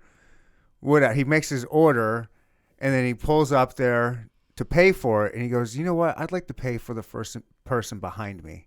And he goes, "Oh, that's really sweet." And then he gives him the credit card to put on order, and then he slams on his gas in his car to fly around to go to the person, so there was a person behind him. Mm-hmm. So that's the person he's paying for. But he slams on the gas to get the person behind that, knowing that it's going to start a chain. Mm-hmm. Mm-hmm. So he's like the third. So he's hoping that the person that he just paid for is going to pay for the person behind him. Right. So he's next in line. So he goes up there. I'll order 20 of these, 30 of these, 15 of these, 10 of those. That's terrible. See, that's how you turn a blessing into something else. But it's all about paying it forward, man. Like if I'm blessed, like why not bless somebody else so they can bless somebody else? And then, But that does put the pressure on the next person. It It's does. Like, all right, now It I does. have to pay. it does. And it does. turns, and what it turns into, and Guilt I'm all trips. for it, is I'm a gambler. So I'm like, ooh, am I gambling that the guy behind me was cheaper than my order was? Right. Exactly. Or that it's not like somebody that's coming in to buy coffees and donuts for their whole company. Yeah. Yeah. It just, man, that it could be confusing and it could be, it could turn into something like that. It just all stems from me making one people feel good. You know. Yeah. That's just where I come from. How about man. leave a? Yeah, I'm anti what you're doing right now. My bad. But that's okay. Do it. But when I'm thinking about it, I'm like, then you're putting all that pressure on that next Right. person. Yeah. And I'm just thinking about myself. If I was the next person behind you, I was like, oh, hey, the guy just paid for you. Yeah. I'm like, fuck, that means I got to pay the guy behind me? No, you don't. No, My you don't. order was only Look, $8. think I about know it like now. this. All right. Think about it like this. Just take your blessing and move on because But that's the not how guy I behind work. you, it's not, but the guy behind you, like they won't even know it at all. If Yes, you it will. just take it. No, because the cashier is going to say, oh, you won't have to pay anything. What do you mean I have to pay? Like, that guy paid for you. And that guy's going to feel like, I don't want to do that to people. No, I'm saying So if you just take it and go, and you just take it, and you I'm don't, not like that, though. yeah, I would feel obligated to pay for the guy behind me. That's Yeah. just how my brain works. yeah. I respect that. I love that. And See, so- but that's how that. So instead, it's like say, how much do you think the guy behind you is going to spend? When you do that, how much are you like, in my head, I'm cool. I'm sure it's less than $20. Oh, I don't know. I just But what are you assuming you know in your head? it's not even. I'm not even paying for their whole order. Like to be honest, I'm just leaving $20. Okay. Yeah, so I guess like we'll call it a 20%, $20 off coupon. I got or $20 something. for the next guy. Yeah, Okay, that I'm No. kind of cool with. yeah, just throwing 20 or whatever. Because I was gonna pretty spend this 20 with y'all anyway. So Yeah. you know, so I guess that's a better explanation. That might be a better way to do it. Yeah. And maybe the guy behind him, maybe he'll just leave. Oh, well, I'll leave $10, and then You know what I'm going to be? I'm like, you know what? Fuck him. I'm leaving 40. right, 40. Right. He Be- thinks he's a baller? No, I'm the baller. be benevolent. That's right. Yeah. But it's all about making people feel good, man. I That's get all. that. I am just goofing Yeah. around and having fun. Like, Yeah. where I was getting at earlier was when I want to get back on track for something I Mm-hmm. said a while ago. Like, there's Sway, there's Breakfast Club. Do you have any ideas of like, I want to be on that level? Like, I want to take. I wish I was like, or I'm aiming to be like on that kind of level. I don't mean to. Don't take this as disrespect No, or not at disparaging, all. but like you're a Kansas City legend, Right. But do you want to be like a hip hop legend, like you know what I mean, like people Right. know A voice in the culture. Brian B. Yeah. Shining. I don't know, Yo, dog. like, did you check out who Brian B. had on this week? Like, he was just talking to 50 Cent, talking about like, did you see what he did to Ja Rule last week? You know what I mean? Like, You know what? you got to check that out. Like, You know what the thing Five is? Fingers of Death, but like different. I think like if I really went after it like that, I think I could have some type of significant voice in our culture. How can I put this? I come from a different cloth than say Charlemagne or whoever. Well, he's definitely cut Let's- from a different cloth as well. Let's just say Charlemagne, and this is not. I respect and love Charlemagne. I look up to his legacy. I respect. He has all the respect in the world. But I ain't him. Like I don't do what he do. Right. He's more of a shock jock. He'll Push buttons. yeah, like he comes from that type of point of view, and that ain't necessarily. I'm more community service. Mm-hmm. I'm more of serving Kansas City. trying to give youth. Like if you listen to my show and the Breakfast Club is two different worlds, in which I ain't saying like their show is great, they do what they do. But with me, man, working at KPRS, like perhaps on something else on another platform, like it could go that way, but like that I ain't built like that though. I ain't one to start shit. I ain't one to be gossipy. I don't do none of that, man. I try to keep it as real as possible, but I'm all about right now in my life. I ain't gonna say this is forever, but right now I'm all about serving Kansas City, and thank God that they enjoy the music we play. That's a big part of it. The music thing, but it's all about my community, man. Do you wish you could talk more? You know what? The Shut Up Brian era is over. I'll say that. Because if you listen to my show and you listen to my mixes, you'll hear the Shut Up Brian. You'll hear that. That's done. And to your point or to your question, I miss the conversation portion of my show. Because that's what I like. I do have more things to say now. Now that I can it took me a while to articulate things. It took me a while to actually learn how to think and process stuff in real time, as opposed to saying some dumb shit that you just thought of. Like I really had to sit down and like, let me think about this real quick before I blurt out something, because I used to just blurt out whatever. That's what I do. And maybe sometimes I regret it. Like and now I've refined myself. I've refined my conversation process on how I think about things and how I talk. I do miss that part now. Yeah. And hopefully something might be coming soon. Yeah, he's had a teaser. Like he's got a little sparkle and wink in his eye. I hope so. And so for a while there, and if I'm very ignorant on a lot of stuff. So if I'm stepping on toes or anything, let me know and we can skip past this. But you did used to have a show, Shay and Shine. Yep. What you don't do that anymore, right? Just the morning grind, baby. What's up with when did that stop and why? It stopped. Are you allowed to talk August, about that? Oh yeah. Okay. Is it cool? Are you guys cool? Yeah. Shay is my sister, man. We have a special connection. I bet waking up that early and both of you having in the same kind of struggle at the same time. It was, man, in the book, man. That's why when the book come out, it's gonna be that chapter in the book is gonna be something that Kansas City is gonna love. Cause she was a transformative figure in my life. Okay. And I appreciate her for that. Where is she now? He don't know. I really don't know. I honestly don't know. know. Do you know? A little bit, kind of. I don't know anything. I really don't. Should I know? She's a competitor now. Okay. So, in the morning? Mm-hmm. I hate to ask what station. No, you good. What station? Oh, I ain't saying the station. Y'all can look that up. I ain't oh shit, she's the only station I rock with is Hot 103 Jamz, KPRS Kansas City 103.3 FM on your dials, number one in your hearts. I honestly didn't know there was another Kansas City morning show. Really? Honestly, there is no other. There isn't. It isn't. There you go. Really's not. It isn't. There's not. No, but nah, man. Respect to everybody else in the industry in Kansas City who's doing their morning shows. I ain't gonna shout y'all out. Y'all know who y'all are. Love to hold y'all. on. Nah, man, I'm a competitor, bro. Hold on. I'm sorry. I know you're a competitor. Love to all of y'all though, for real. Okay. Love. But is there not like a fraternity of you guys? Like, yo, we're all in this kind of same boat? Yeah, kind of, yeah, for sure. Yeah, because it's the industry, rather, the radio industry itself. Hell yeah.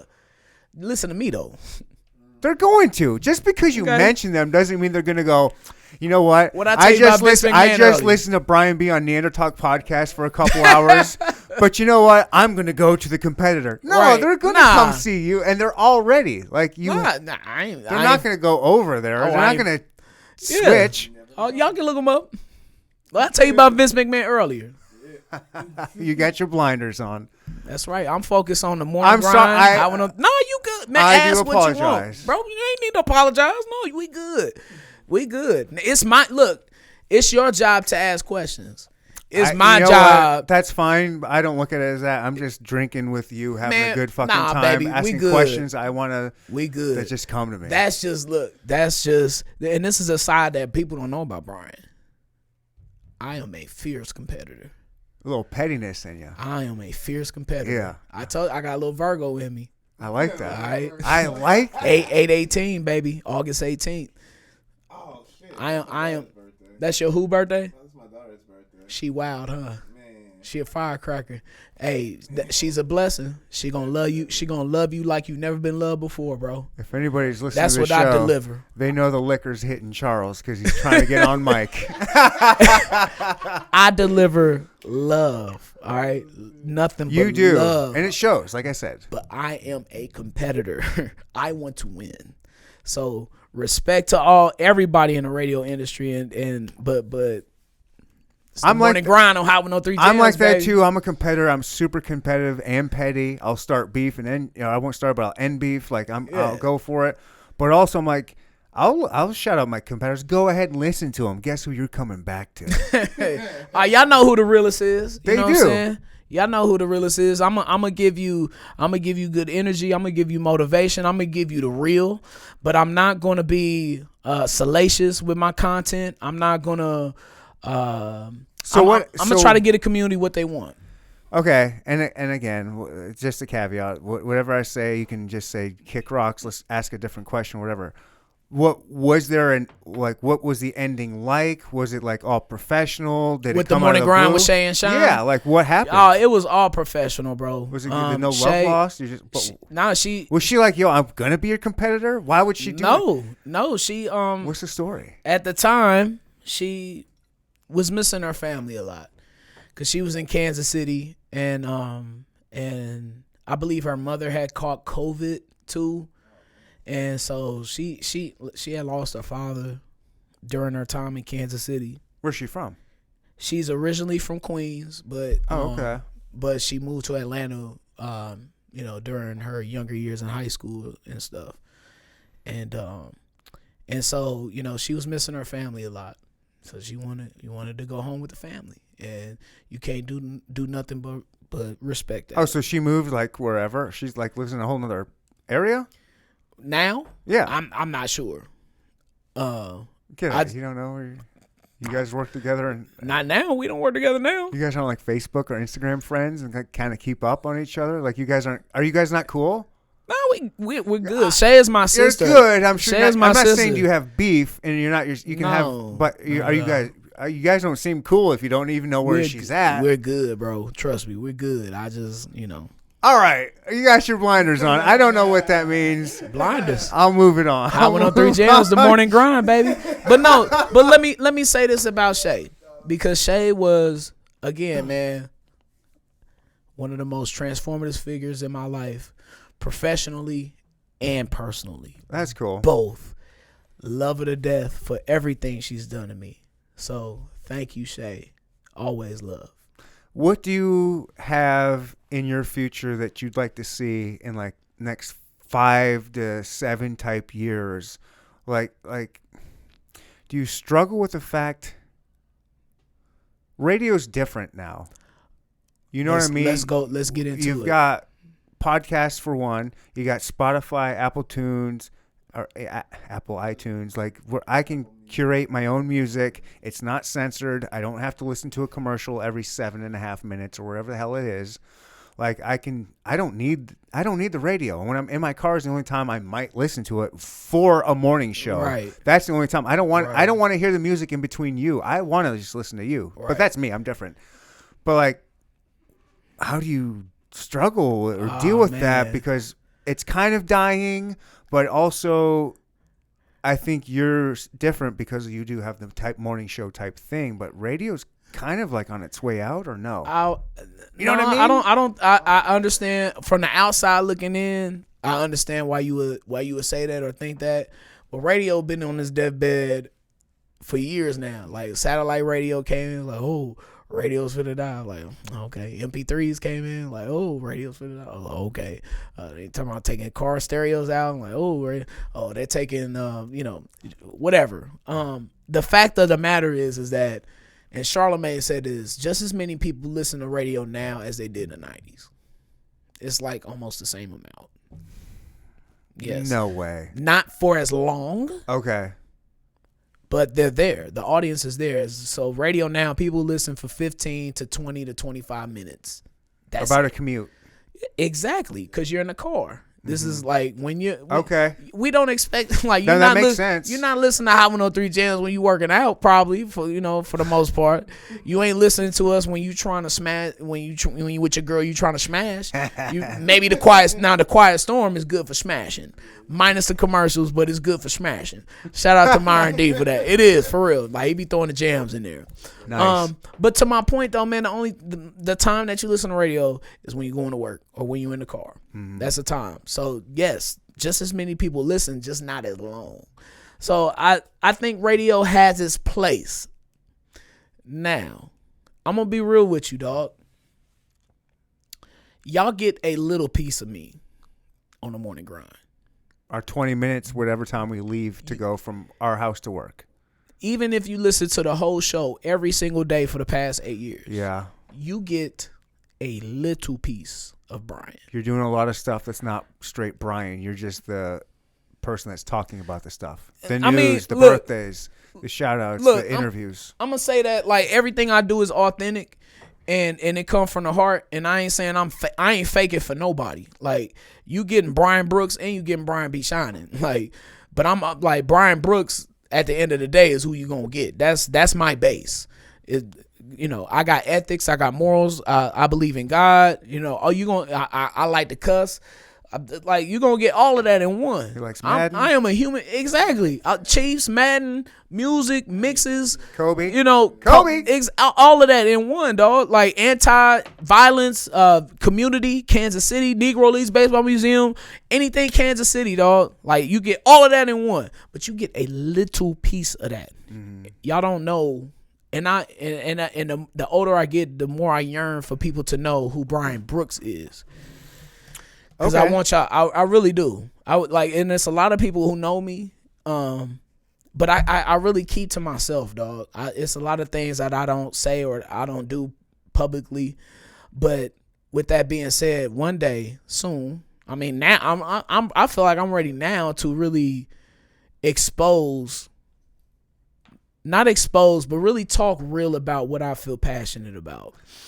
And I want to do that on an unfiltered stage because I do minimal cussing outside of the station just because I respect my platform and there are people who are looking at me where it just, to me, in my mind, I know everybody's in this stage, they mind frame of do what the hell you want to do, but I'm traditional, dog. And I try to professional. Got to keep it professional. I try to keep it as professional as but I love to cuss though. That's my problem. I don't keep it professional. I try, and even then I have been conscious about it during this episode because I know you're not.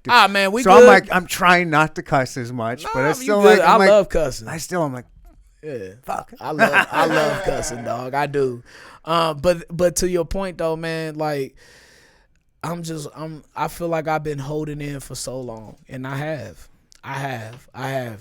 It's very little that people know about me, but I'm ready to be unfiltered. I can tell, and this podcast has been amazing because I think people are getting. I appreciate you to get that, and are you having fun? Like, has this been a fun time? Hell yeah! And I'm not a talker. I'm not a big talker at all. My wife will tell you. The hell you're not. You haven't shut up. I haven't been able to get a word in edgewise in this episode. I appreciate you for giving me the opportunity to express myself and to ask these wonderful questions. But you got me going though. That is something I'm finding out about myself now though, because I've been quiet for the past 3-4 years, but now I'm learning that. If you get me going on something, I can really, expand. Well, you're natural at it, and I'm just wondering. I'm asking if you're having fun now and everything Absolutely. it's like, would this be something that maybe you would think about doing your own? 1,000% I would. I don't like. I just don't. I ain't got the audience right now. You know, I'm trying Get out of here. and I've been focusing more on sports. Well, do a sports pod. I'm sure you're smart enough. You've been in the game long I enough. appreciate you. You're working this hard.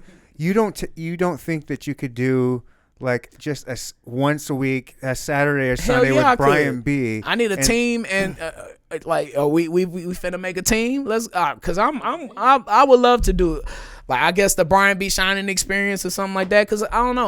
Well, come on, I be your feel co-host. I feel like people aren't. And I might have to get out of my own way, but I feel like people aren't interested in what I gotta say about stuff. Like, for what? Like, But seriously. you can't worry about them. What you do is know that you have a talent, know you have something to say, know that you have expertise in this thing, you have a passion for it, and it really comes down to the passion. And when you bring that out there, you don't have to worry about if people will. You worry about the people that are going to, and they're just going to. You're right. And you already have a platform already built in. You have all these. You have all this love already. Like you could easily do a little something.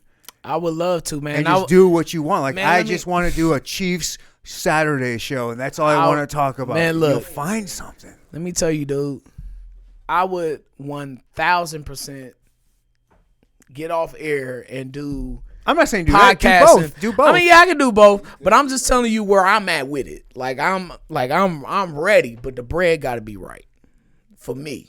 Okay, Yeah. well, I think that's where you have to be like, the bread's not going to come right now. Right. It's just like I'm an intern. It's a dedication. But once I start it, it's going to come. Yeah, it's a dedication, and I just got a lot going on, man. So, but that's no excuse because I can always make time to carve out. I just something I brought up. I'm not saying hours. to feel guilty that you're not doing it. No, that's how I look at that's how I look at things, bro. I'm very critical of myself, and I know that like as much as I'm doing, and maybe people will do this too. As much as I'm doing, I could do a little more. You know. Okay, could you do something in your studio where you maybe put up some cameras, like At just the some station? webcams? Yeah, at the station, Yeah, put I mean, some cameras yeah. and be like, I'm gonna put this on YouTube or Twitch or some shit like that. So- and just kind of like do a few different things to kind of. If I really dedicated myself or paid somebody to do it, I could do that. But here's the thing. I am so busy at work. I am a one-man band. Wow. Everything you hear out of that morning show That's since wild. August 26, 2022 has been 100% Brian Brooks. Brian B. Wow. Shynin. Besides the music, my own programs and music, but I schedule my own interviews. I conduct my own interviews. I edit my interviews. The shade that I do, my entertainment segment, I put all those together myself. I get my clips. I edit my clips. Anything, the birthday segment, the motivational minute, all of that is from me. Wow. So what I'm trying to tell you is, Dude, I don't get up. So much work. It is what it is. I don't like how you sitting there right there in front of the computer. I don't get up. The whole that 4 hours from 5 a.m. to 9 a.m. I don't get up. No restroom break, no water, no nothing. I am steady on the grind trying to get my next element together because I told you earlier I like to be prepared. How did you come up with how to do these segments? How to get the news? Like where are you getting your news? How are you finding it? Like it's very It just culture centric. Staying on socials is one thing. Staying tapped in is what I call it. Staying on the grid, trying to. You have to be tapped in, Gotta be, man. and you are. Like you are I the try to pulse be. of the beat. I appreciate it, bro. You just trying to stay tapped in and knowing what people want to talk about, just trying to know what's on their minds and knowing your demographic too. Ooh, what is your demographic and how do you know it? Is 18 to 49 basically. Black women, that's like our bread and butter. But 18, 49 on a morning grind. I love black women. They love me too. They wonderful. They're the best. Wonderful They're the creatures, best. man. Shouts to my wife. I love you. Yeah. But yeah, man, that's Can I just tell you a secret? A white boy secret? do your thing, dog. As a white, Long as it ain't as a, racist. no, it ain't. All As right. a white man one of the greatest things on earth is when an older black woman calls you sweetheart or sweetie or some shit like that. It That fills your soul up, is don't just it? like, oh yeah, It fills your soul so up. great. It That happened fills- to me today. You know, I've had a black mama and a white mama. You know that? I don't know that. Well, okay. Well, it's it's a long story, but sure it is. She was my stepmother. Okay. You know, but she was more than that, and I bring her up because she was. I talk about transformative figures, and we talk about black women. You know, we talking about Shay, my wife, and also my second mother, my grandmother too. But my second mother, man, she really saved my life. Rosalind Brooks, I always love her forever. Wow, I love her. So, and I want to say this too to my step parents out there who are step parents. Love your child, man. That's your child too. It takes a village, man. We got to get out of this mindset of, one parent is this and whatever. Look, man, aunties, uncles, grandfathers, grandmothers, cousins, whoever, we are all a part of the journey of growing up, and we learn something from everybody. So my step parents, man, stepfathers, stepmothers, whatever, step in and do that. Step in and do that. Don't be overbearing and don't, if there are barriers in place, I understand that because everybody's family dynamic ain't the same. That's right. Don't be stepping on my shoes, Mike. Right. But man, as much as you can, be there for them. Be there for them children because it's going to pay off in the long run. They may be spoiled and they may not appreciate it now, but I'm telling you, as a recipient of the love from a step, I feel like calling Rosalind Brooks a stepmother is disrespectful. I She feel was like I got my the same second mother. same thing. Like I said, my dad, who I call my dad now, I never knew my biological dad, piece of shit, fuck him. But then my mom got remarried, and my stepdad, I don't consider him my stepdad. That dude is my dad, and I'm his Y'all was close? son. Oh, we still are. Like, That's a beautiful thing. it's bro. amazing. Like he doesn't think of me and my brother as any other thing that's my boys. I'm like, yeah, that's our dad. Like, Beautiful thing, man. Yeah. I love that for you because I experienced that same. it's love awesome. It's from- awesome. from my second mother and and her family. Like, that's my family. Like, Yeah. I can't call that her family. That's my family because they raised me as well. Yeah. It takes a village, y'all. That's just the message I'm trying to convey here. It's something so easily said and overly looked. Like, how do you hammer that in to the actual village, like to those people, like as you said earlier, like to the dads that are leaving their children? Like, that is a big thing in the black community. Like, how do you actually make it a thing and not just a cliche? Oh yeah, it takes a village, blah blah blah. But like, what do you do?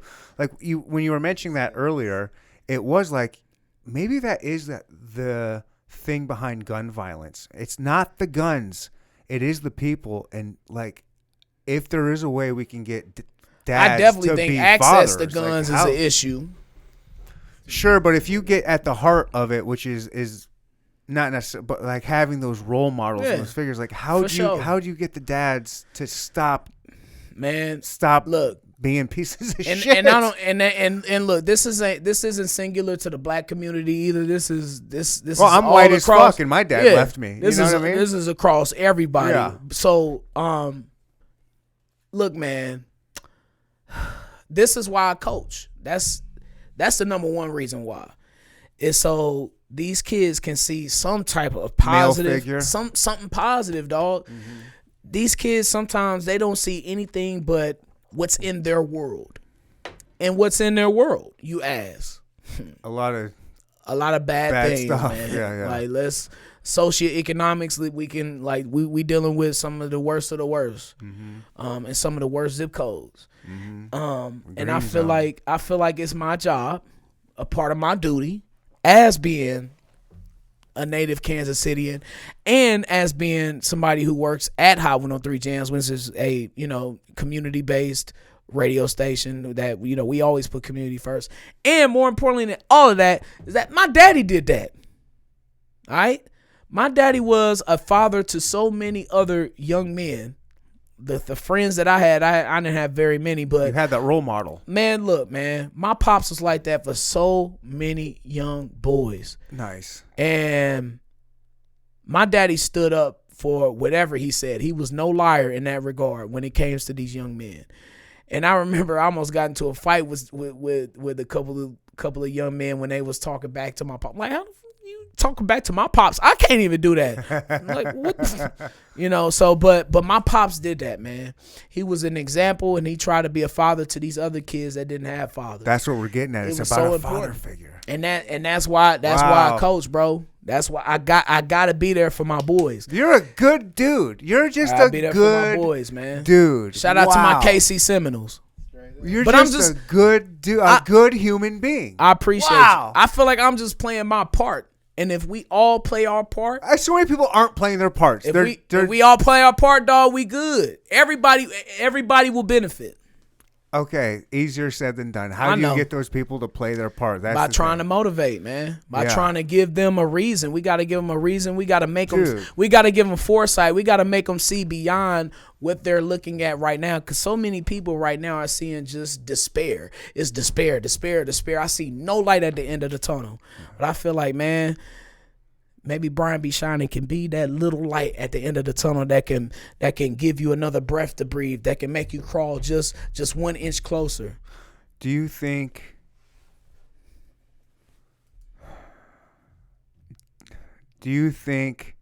rap can be a problem when it comes to that kind of thing? Certain lyrics. I certain feel like you know what I mean. Like, I feel like hip hop can be it can be a propeller. All right. I feel like some of the music and some of the content, because it's everything. It's you know, you got guys talking about guns, you got guys rapping about consciousness, you got Lil Durk and J. Cole with Kids on the Hook, you know, singing All My Life, which is, you know, a good song. I like that and everything. sure, but what's prevalent? It's gun culture. It's is. sipping on lean. But okay, it's banging these hoes, which I'm all about that. All Too right. Short's my guy. All right. My first rap group that I fell in love with was Two Live Crew at way too young of an age. Like, I'm about that. Like I want some 2 Chainz, left hand on that steering wheel, right hand on that Right. pussy. Like, that's what I'm in. all right. Like, So all right, let's 8Ball and MJG. Like, come let's- on, Mr. all right. Big. So we can't blame these young men for this. When we see Trump, when we see all of these other political figures with guns, we see them making videos with guns, these political ads with guns. We see the Capitol riots. We seen DeSantis with his hate in Florida. We seen him trying to ban books. Where did the evil start? Where did this gun culture come from? I'm not finna sit here and blame hip hop for I that. think it stemmed from Reagan. I think I'm not gonna sit Reagan here and and the blame crack hip hop. era. I think man, I think that hip hop has been the bulletproof vest, I guess, per se, or has been the victim of a smear campaign for the things that's evil that's going on in this society, like guns. When I think that hip hop is just a reflection on what's actually happening now with all these gun laws going out of control. Of course, there are going to be guys with videos with guns all over the place, because that's what we perpetuating in our political society. That's what we perpetuating with these mass shootings, dog. And until we make some changes with that, that be my problem, dog. Well, and but that's why I ask. Like, do you think hip hop or rappers play a part of that? Do you think there is any responsibility on them to not rap about kind of like? I wish they wouldn't. I really do, but. Because that's what sells. That's what's big, and that's what the younger kids are looking at. That's what I've always looked at, and that's what I still enjoy.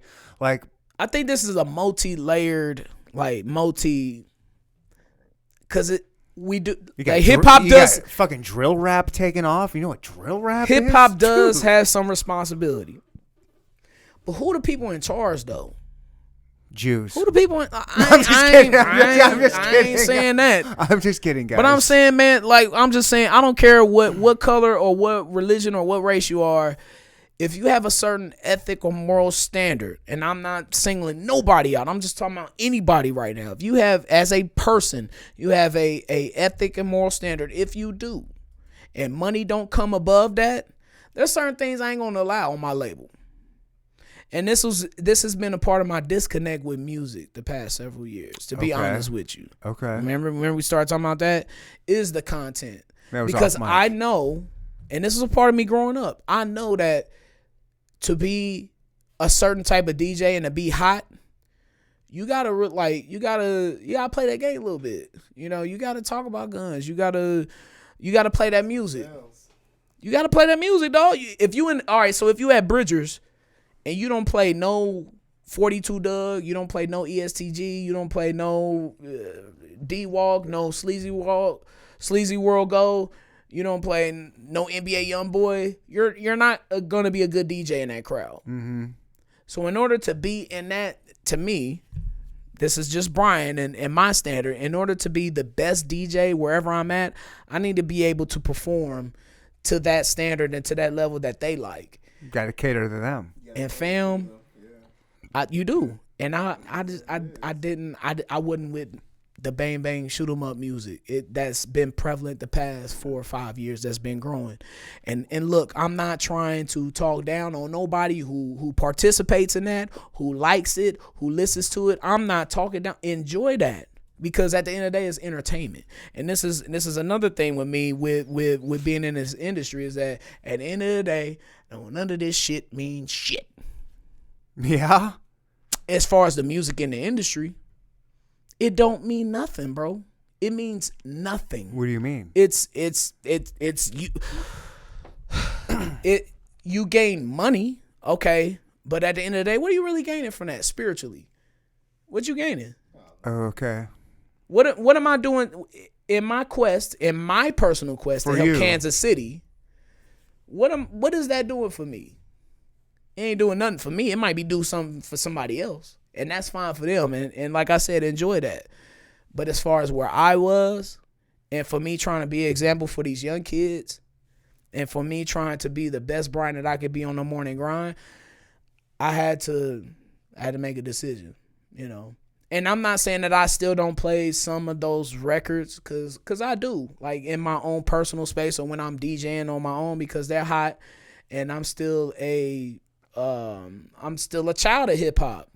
Right. You know what I'm saying? And that's always, I think that street element is always gonna be a part of hip hop.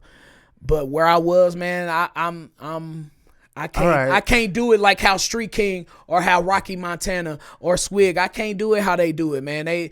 Them are your street DJs, and them are the, you know, that's their lane, and I respect and love them, and they're excellent at that. But me, that ain't my lane no more. All right. Can I take a? Yeah. I gotta piss now. Yes. My bad. Thank God. Dude. Yeah. Thank you for doing this. Yeah. Like literally, like it's dope that a real one is like, yeah, I'll fucking do your stupid podcast. Nah, you got to switch. You got to move the mic. I know you're used to yours. Twist stupid. it. Twist it. Oh, twist it like this. It's better like this. Yeah. Okay. Yeah. Yeah. See, now twist it. Remember how I did it like that? Yeah, that's how I'm used to having it. I but know. Yeah, I know you are. Let me get it used to like this though. There Like you this. Like this. We good? We're good. All right. Yeah, it is like, yeah, it's fucking cool. That's why normally, like when I hit you up on Instagram, I sent a long ass message like, yo, to qualify myself. Yeah. Normally I'm like, yo, you want to do my podcast? And Yeah. I'm like, yeah, but for like someone like you, I was like, yo, here's what I've done. Like I've done I've been doing this for 4 years. I had Slim Fast on. Yeah, it's love, bro. I appreciate it. I really do. I really I just thank you for inviting me. And I really feel that way, you know, because you could have looked at anybody else, dog. You could have looked at somebody else. You could have looked at Nikki Vivas over at KCUR. Is that where she at, KCUR? You could have looked at Johnny Dare. You know what I'm saying? Who is, you know, that's the legend. You know what I'm saying? That's what I'm trying to get to. That's the legend. I'm not a huge fan of his. Yeah, I think. I listened to him when I was a kid. Right. Like, so this, I have a tattoo. The Irish tattoo. The Irish tattoo I got when I was in high school. I was 18, but it was because of Johnny Dare was on the air doing a tattoo promotion for Irizumi Body Art in like 1997. And it was like half off tattoos. Yeah. And I was like, oh shit. So me and my buddy like drove from Leavenworth all the way out there to get a tattoo. Yeah. See, man, them type of stories right there. You know, and I got a couple of them under my belt too when people come up to me. But like, you know, Johnny Dare, you know, he got that long legend status. That's I ain't nowhere close to that. You're not close to that yet because he's got twice the time in as you do. Right. Do you think you can hang in there that long? Is that your goal? Is that your wish? Like what is my goal? Or do you have you thought about that far? Like I do because I'm more like this is your job. I'm a visionary. This is your job. Yeah. But it's could you lose it? You could lose it at any time, right? Absolutely. Like ratings. Like Mr. Carter. Shouts to the Carter family. Love to y'all. They could sell the station tomorrow, and you know, and I could be out of a job or whatever. You know, they could keep me or whatever. I don't know. This is where the spirituality comes in because I have to put my faith in God. I just need to go out, deliver, try my best, do my best. Damn, that's a beautiful thing. And leave it up in His hands, bro. Because at the end of look, I'm a control freak. Oh shit! Really? Oh, I needs my control. And one of the things that I had to learn, dog, over the past several years, I don't have control over everything. Ooh. You gotta let God. That's a big thing for a control freak. It is, bro. Whoa! How did you get there? I got there by being patient and playing the long game and trying to see down the road instead of around the corner. You know, trying to look years ahead instead of just weeks or months. And you know, it requires a lot of patience and a lot of just thinking all the time. Like you got to think, like you got to remind yourself is what I'm trying to say. Like your reason why you're doing it. Like losing weight is a long process. Yeah. It ain't gonna happen in weeks. It ain't gonna happen in months without consistency. Right. And so I had to learn that it ain't gonna happen overnight, dog. All right, things that happen organically, things that happen the way they need to happen, it happens under God's time. Now you got to follow the path, and the nice thing about being a big dude, 400 pounds, man, is when you do start, it comes off pretty quick, and you see you see it coming. Yeah. And now for me, I need to like get definition and shape and Right. like bulk. That shit takes forever, and I'm like, I'll do it for a few months, like, oh, I see it, but then I'll like fall off for a minute, like, oh, it takes time, man. You gotta stay consistent. Yeah. Just being patient though. You just gotta be patient for them results. I'm pretty sure now you're not where you were maybe 2 or 3 months ago. No, you're absolutely right. 2 or 3 months ago, I weighed 200 pounds. Man, look at that, man. Now you look like you in pretty good damn shape to me. I am in good shape. You know what I'm saying? I'm in decent shape. Yeah. I can run a 5K and see, yeah, you in the game, dog. You out here running 5Ks. Yeah. Yeah, you straight. But you know, it takes time though. You know, it takes time. Things organically, the best things. Yeah, ladies, slide in these DMs. I can run a 5K. And a little more after that. You got that right. Just let me rehydrate. Get them some Pedialyte. Yeah, some liquid IV, you know.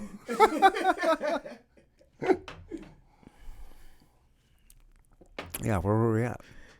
We were talking about things taking time. Yeah, it does take time. Yeah. And for like the Johnny Dare legendary status. Which takes time, man.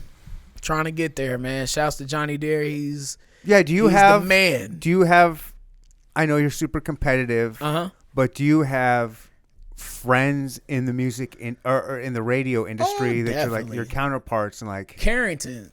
Oh, nice. Very close friend. That's my dog, man. Yeah, 6'10". I know of that dude. He's a sports guy. A lot of the guys at 6'10", I'm close with. B-Dub, my dog Brian Williams, extremely close with him. I love those guys at 6'10". I used to listen to a lot of 610, and I probably blasphemy to you, but I would also listen to 810. Nah, man. I know you. Everybody got their variety. I listen to both. In fact, you know what? I was a big Jim Rome guy. Oh, I love Jim Rome. I'm a big Colin Coward guy. Colin Coward's great. Yeah. But what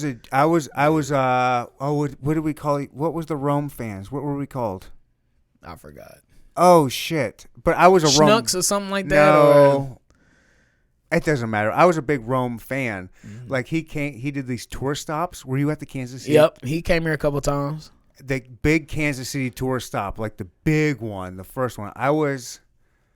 So my friends and I went camping the night before. We were first in line. And then we got first in line to camp out overnight to be first in line. We said, oh shit, we forgot our weed. So we had to go back to the car. Like all four of us went back to the car for some reason into the garage to get the weed. And then we walked back and we were second in line. I was like, whatever, we're still here. Yeah.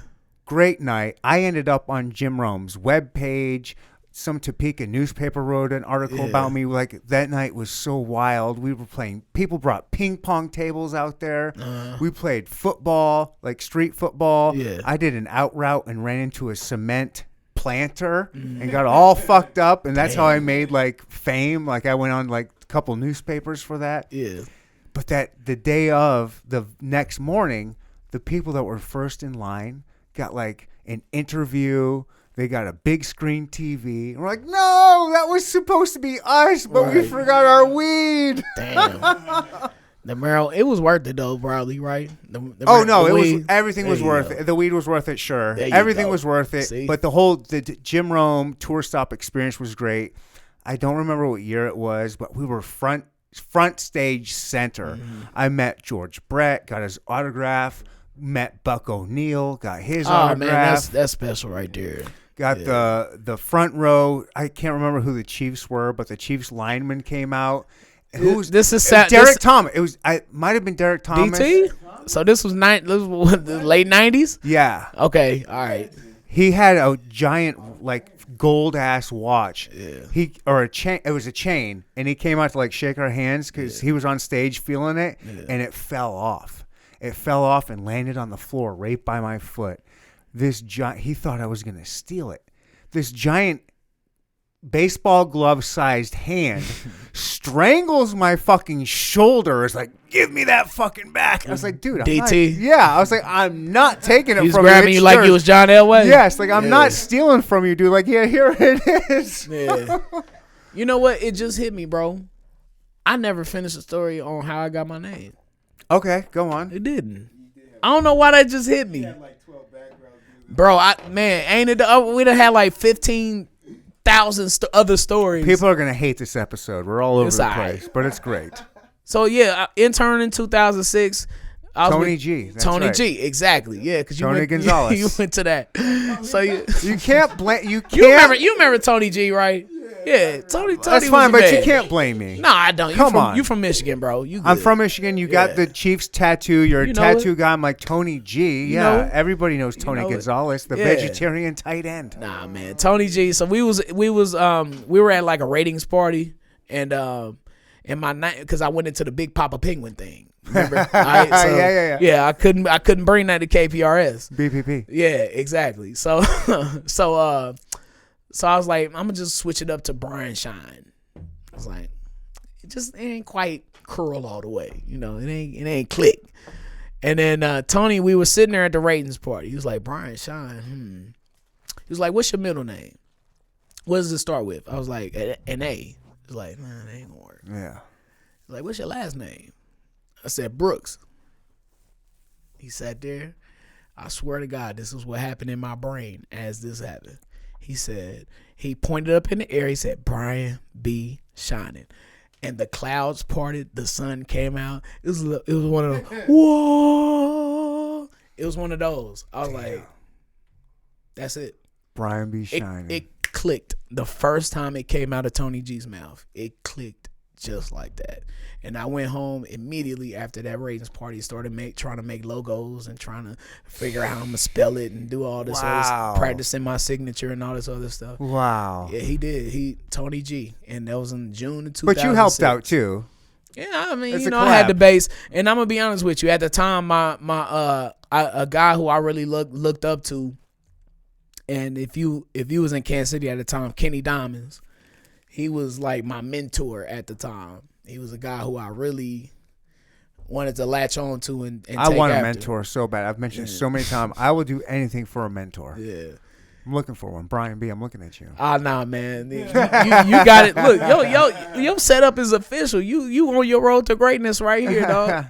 But yeah, Kenny, like, it was kind of a play off his name a little bit, you know, because I felt like his little protege, and I was trying to get in, but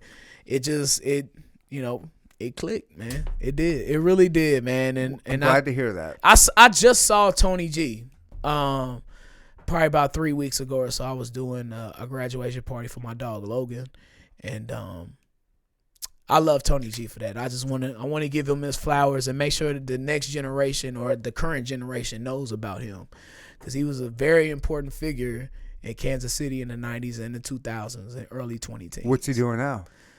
I'm not sure. I didn't ask him all that. He looked like he chilling though. He looked good.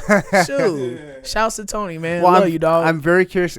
One of the reasons why I want to know about the name is, one, it's great. It's a cool name. I appreciate it. But also, I wanted to know what came first, Brian B. Shynin or JLB Hood? I can't. Shouts to JL. That's my dog. Love him. One of the most talented rappers in the town. Still to this day, 100%. I love JL. But yeah, I think B Shynin was first. But B Hood, they came out around that same time too. They came out like 07, 08, because they was in was it called Body Works? I think it was called Body Works. Yeah, they was up in Body Works all the time with KD jocking my dip, like Von Zell. Shouts to Von Zell, Full Effect. They had their whole crew. They had KD, they had B Hood, which was a group. R.I.P. Zoo. He passed away from that group, B Hood, and JL. He kind of when Zoo passed away, JL kind of he went out on his own. You know, he did his thing with Strange and all that. But oh yeah, for sure. You did the artwork, you said? No. I mean, I know he does a lot of art. Oh, okay. I was about to say, boy, I like that cover art he had for that one album he had. Do It Big, Keep It Strange. Dip Kiss. Exactly. But yeah, man, Von Zell had that whole little crew back then, Full Effect Entertainment, man. Shouts to Kansas City Cash, that's my brother. He was a part of that group back then. That was like 07, 08. Are you familiar with Jockin' My Dip, KD? Jockin' My Dip? No. Round around clean, round on my jeans. Man, that song was all over the place. And like, what, 2010, 2009, 2010. Hey Honey was popping back then. You had Rista Factor, Wendy Williams. That was out in Factor. Hell man, yeah. The King. Yeah. The King, man. Him. There's two kings in the city. I'm sorry. It's two of them.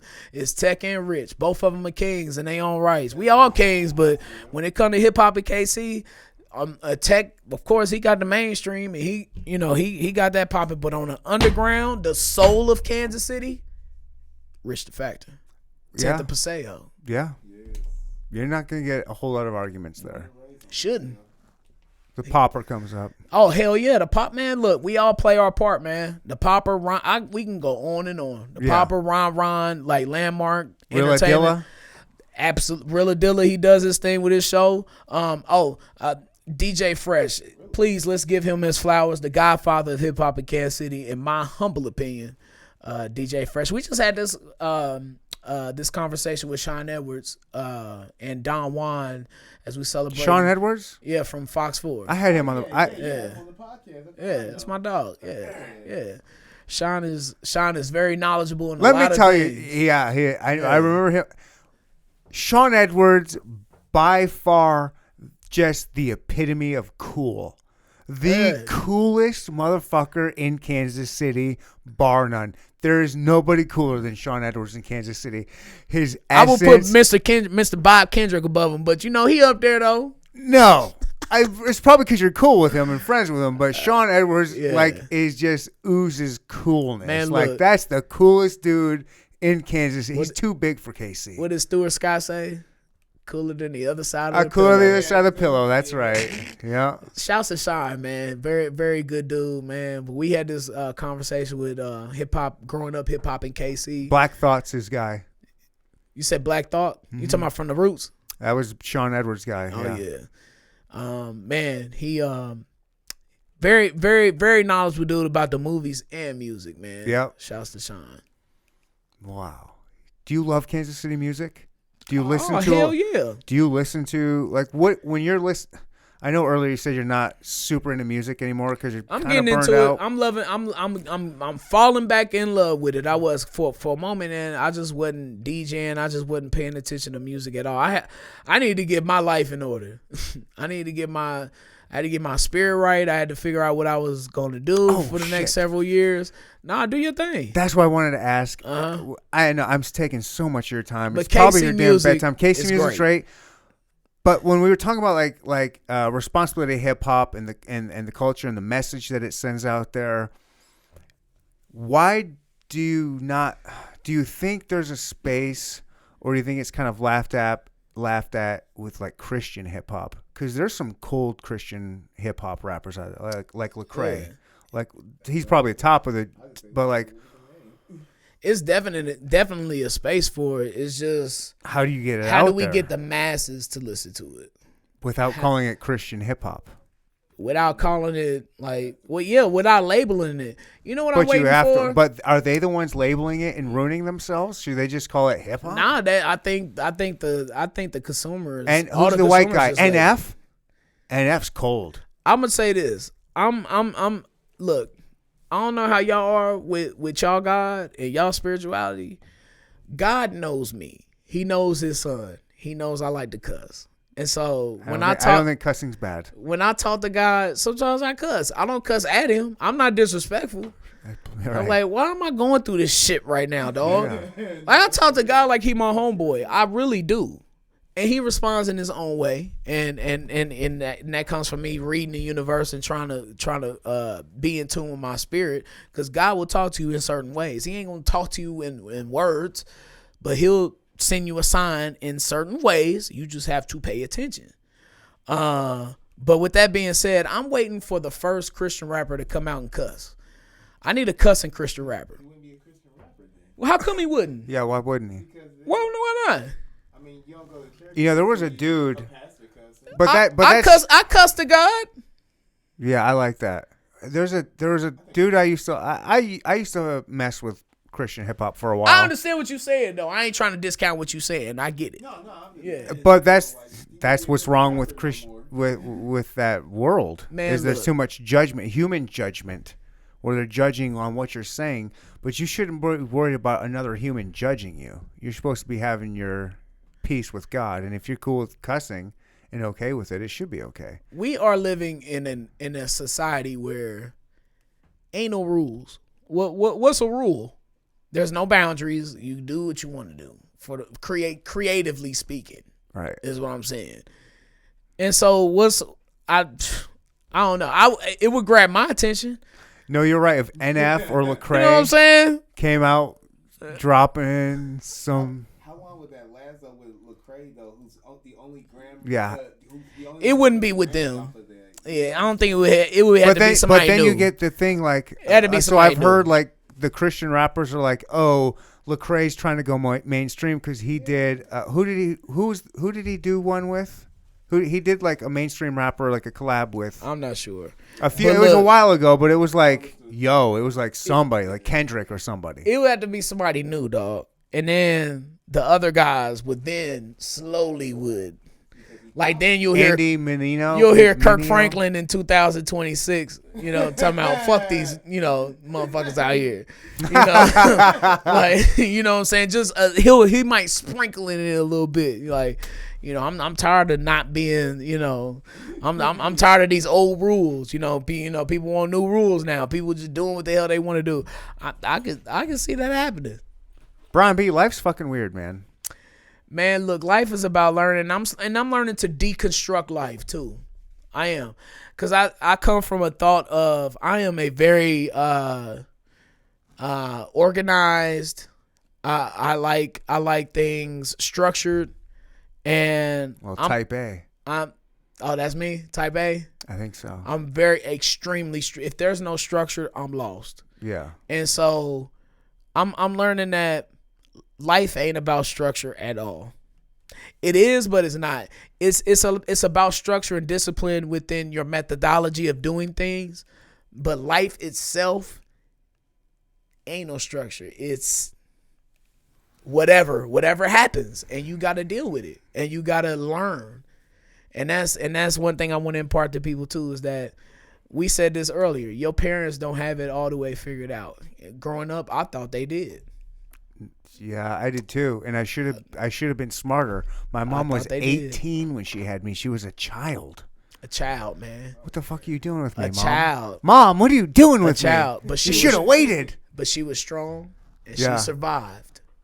My mom raised me on a campus getting welfare and scholarships. She survived. She found a way, dog. I'm a survivor. That's what we got to do. We got to make a way. We got to find a way. Because there is a way. Believe that there is a way. God will make a way. Whether you believe in God or not, I don't know. But he will make a way. I'm a walking testimony to that. I am, dog. Damn, I am. I come from Village Green, man.